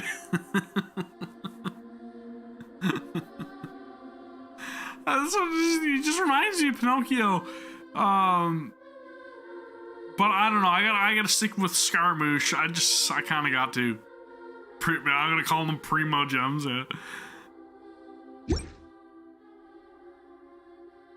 I have no need for these names anymore. Okay. What? It won't let me call him Scaramouche? Are you serious? Have you got anything? Oh, come on, man. It really won't let me call him Scaramouche? Oh, that's horrible. That sucks. Is it the same thing if I call him Balladeer? Does he says the same thing, right? Kabukimono? Nah. That just means to dress strangely, right? He rejects Balladeer as well. I kind of figured that. Tried Tatara. Nah. We're gonna go with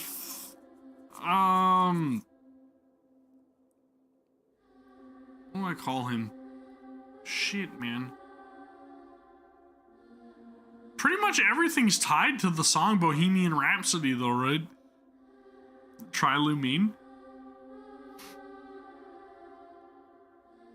I think I'm gonna Fandango, Scaramouche, we do the fandango. Thunderbolt of lightning, very, very frightening me. Galileo! Galileo Figaro Finifico! I don't know. I'm just gonna stick. I'm gonna stick with Wanderer. Fuck, man, it sounds so stupid, though. It sounds so stupid. I don't want to call him Wanderer. It's stupid. It's just, that's not a name. I'm doing what you did. Kunikazushi, right?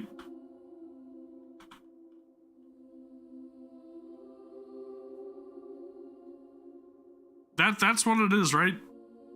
Yeah, that's what I mean. That's his name in lore, right? I think it is. Let me make sure that I'm spelling it right.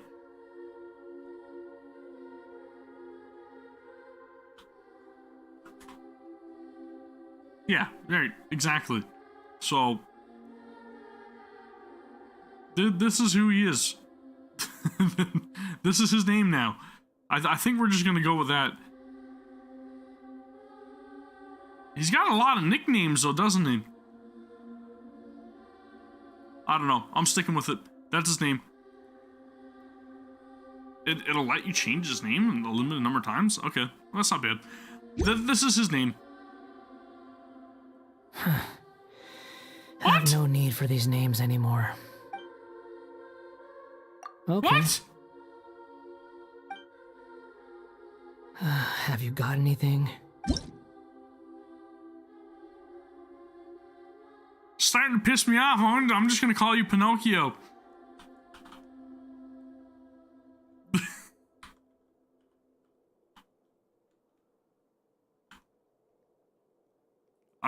Again, I need to make sure I'm spelling this right. I'm seriously gonna call him Pinocchio. I don't even care. He's Pinocchio now, and that's it. And if he tells a lie, his nose is gonna grow. Take that, Pinocchio! Are you sure? Yeah, you're Pinocchio now. Oh, you're a puppet. All right, if you say so. Don't lie. That's all I'm saying. Don't lie to me. There. I'll know. Now you have a name of your own. I'm a real boy! What about a nickname? Are you done yet? Still thinking. Stop rushing me. Take your time. I don't need to see you again until you've thought of one. He's Pocono. Everyone who manipulated me and made me suffer will have to pay the price. You mean the Fatui? The doctor, at least. Now that your stance has changed, I believe your future path will change accordingly. But it won't be immediate. You still need some time to compose yourself. Oh, he's Pinocchio now, and that's just it. That's the One more name. thing. There are still some descendants of the Raiden Gokuden living in Inazuma. Some of them know. Well, they ought to know about the connection between Raiden Gokuden and myself. Okay. I don't plan to leave Sumeru for the time being. I don't If know. you see them in Inazuma, please tell them that I was the one responsible for the Raiden Gokuden's downfall. It wouldn't Even let though me the name events him have been erased from the anything world, that he's been they referenced still already. deserve to know the truth. I see. That's just it. He's Pinocchio now, and I'm sticking to it. But if we do that, then... It's fine.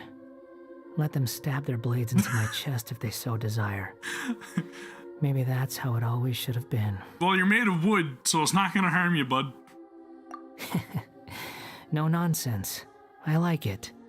All right, let's call it a day. Run along now. Geppetto's waiting for Goodbye, you wise somewheres. deity. And you too. And by all means, make sure you don't go and get into any kind of mischief and turn into a donkey and avoid all whales at all costs, especially if you meet up with one named Monstro. What you went through today would have been like Bad living news. an entire lifetime in an instant. You'll need some time to calm down. Yeah, true. But even so, after everything that's happened, he doesn't seem quite as fierce anymore. So we can finally go eat? Paimon is If Monstro's in Fontaine, I guess I ain't bringing him along for the ride. Thank you both. I hope you will find somewhere nice to go and relax for a while. That's so crazy that they let you name him, though. I really like that. That was a very random twist I did not see coming. But it makes sense in the grand scheme of things. I really wish I didn't have to name him Pinocchio.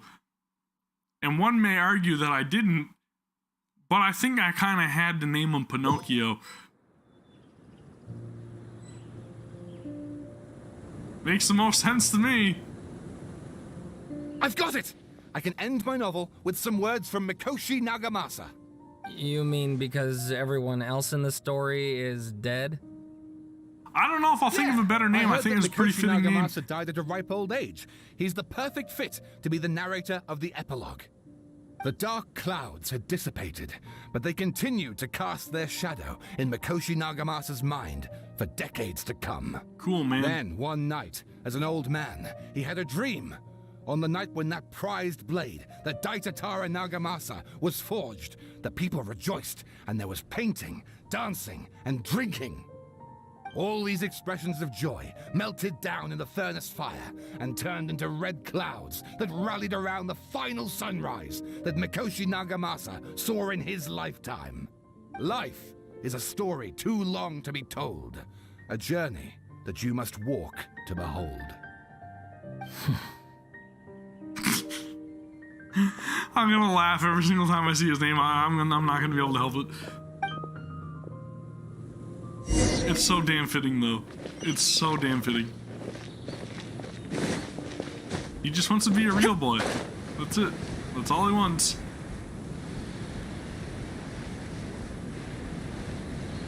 Come on, baby. Return to the resting place.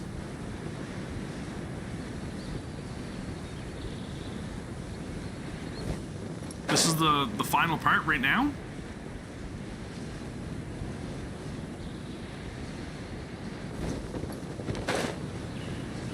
Okay, that's not bad. It's like 3 hours-ish if I wouldn't have read a mountain of text.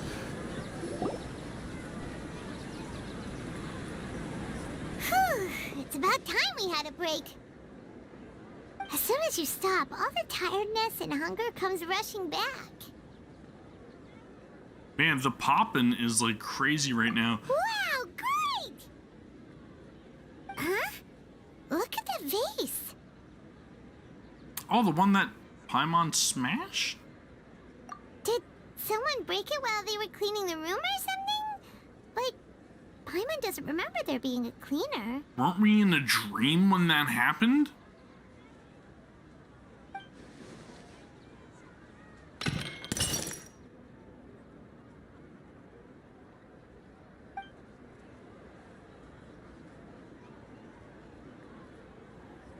You sound lost and confused. I know why you are troubled. Any who knew of this would find their mind overwhelmed.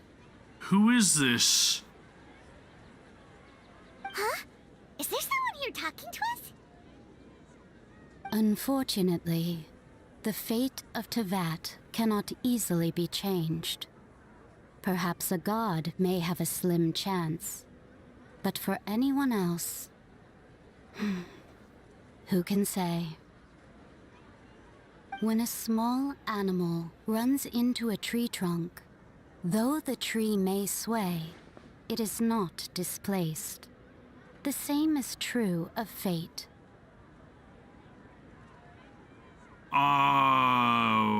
What?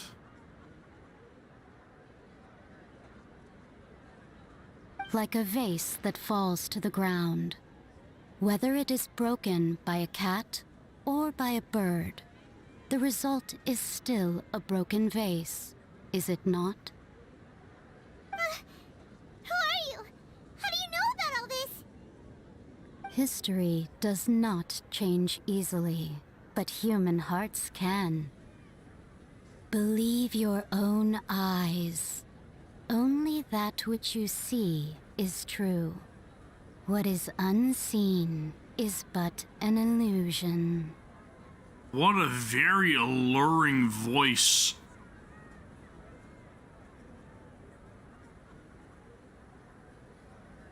Human hearts can be changed.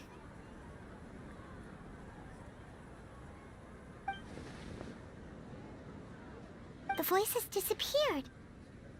And who the heck was that?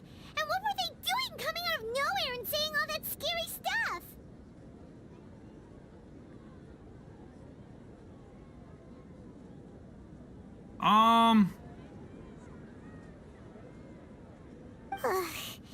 Anyway, that face is still lying there broken on the ground.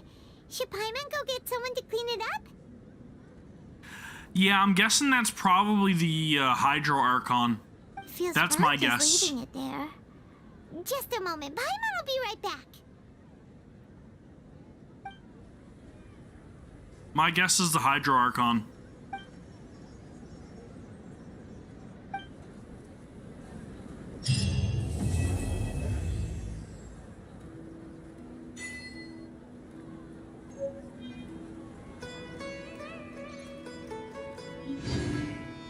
Well, she's not really remembering the Balladeer per se, though, right? She's literally just speaking on about how you can't change history. You know, like she's pretty much telling you can't change history, but you can change a human heart. She's not really like specifically mentioning she didn't mention the Balladeer at all, right? Like she didn't mention him. Or did I just, like, not hear it? I honestly, I think it's the Hydro Archon, if I had to guess. The voice, again, didn't sound sinister, so I don't think it's like any of the Harbingers or anything. Constant over the centuries. Very but calming. Human life is like the similar dew at to dawn, or a bubble Raiden rising Shogun, through the water. right? Transitory. Yeah, exactly. That's essentially what they're saying. Like certain physical things, like you know, the end result is going to be the same. So you guys think that it's the god, the god of time? I don't know, man.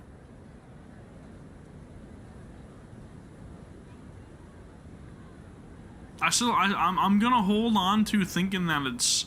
That's just my own opinion. I'm gonna say it's probably the Hydro Archon. They normally tend to do these kind of teases towards, like, you know, the end of each patch anyways, or stand not each before patch, it, but like certain alone and patches. They unchanging. did the same thing with the Dendro Archon, right? Talking to us when we were in the whole like Dreamscape world or whatever, the Midsummer event with Official and Kazuha and them. There was a mysterious voice talking to us, and it ended up being the Dendro Archon. So maybe I'm wrong, but I'm gonna say it's probably the Hydro Archon.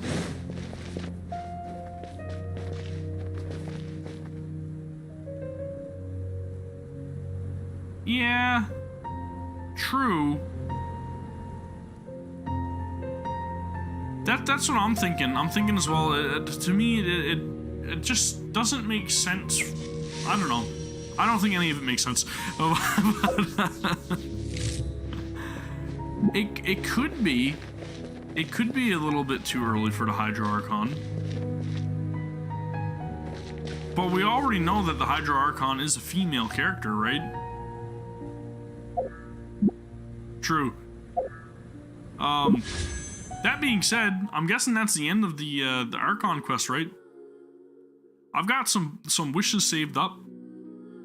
I'm kind of wanting to see if I can't get them.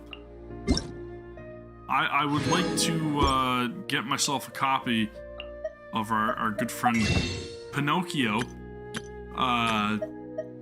So let me get one of these thingies. I'll do a couple 10 pulls. I'm not gonna go balls to the wall on this because I'm literally at 0 pity, I think. I don't believe, yeah, right, I just recently got Nahida, so I'm not expecting to get him, but I'm not gonna go all out, you know? You never know, but I will try at least a couple 10 pulls. I'll say, I don't want to give it a number. Let's just try a couple and we'll see. All right, so let's go for the first 10. Nothing. Whoa, man, Goro, awesome, my favorite. Great. Okay. That's one 10 pull out of the way. Let's go for another one. Another 10? Another 10? We'll do another one. 20 nil. Oh, cool! I got Faruzan. Alright. I'm not mad at that. That's good. She's a new character. That's a new addition. I like her design. I think she looks sick. Again, it very much reminds me of Grisio from Honkai Impact 3rd. But I like her character design. Will I use her? Possibly. I mean, I'll test her out, see what she's like, I guess. I've got some other Animo users that are really damn good anyways. But that's cool. I'm glad that I got her. Let's, you know, let's go trade in these other masterless glitter. Just because I can. And I'm gonna accept these thingies. Ah, yeah, look at all those Primogens. I'm rich! Inactivity. Okay, let's do another 10.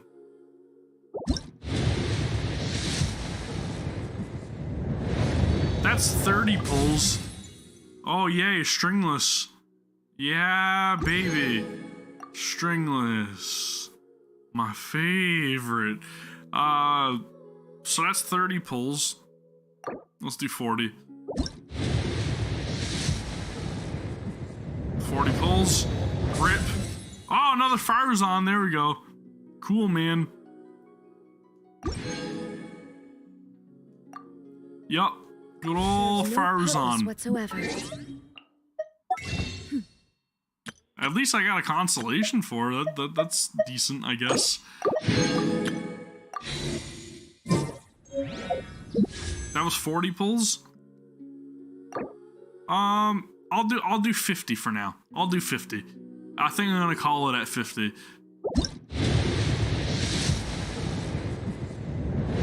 Wah wah. Okay, so unfortunately, I didn't get Pinocchio, but maybe in the future. Oh, whoops. Darn. 60 pulls. Shit. Still no Pinocchio? Jeez. Oh well. Oh well. It's okay. It's okay. 60 pulls, right? I kind of want them, but I'm gonna play it safe. I'm gonna play it safe. We got 60 pulls towards our next round of wishes. If I decide to keep wishing, play it safe with 70. I'm gonna play it safe with 60 for now, just because I am fortunate enough. Is it fortunate? I don't know.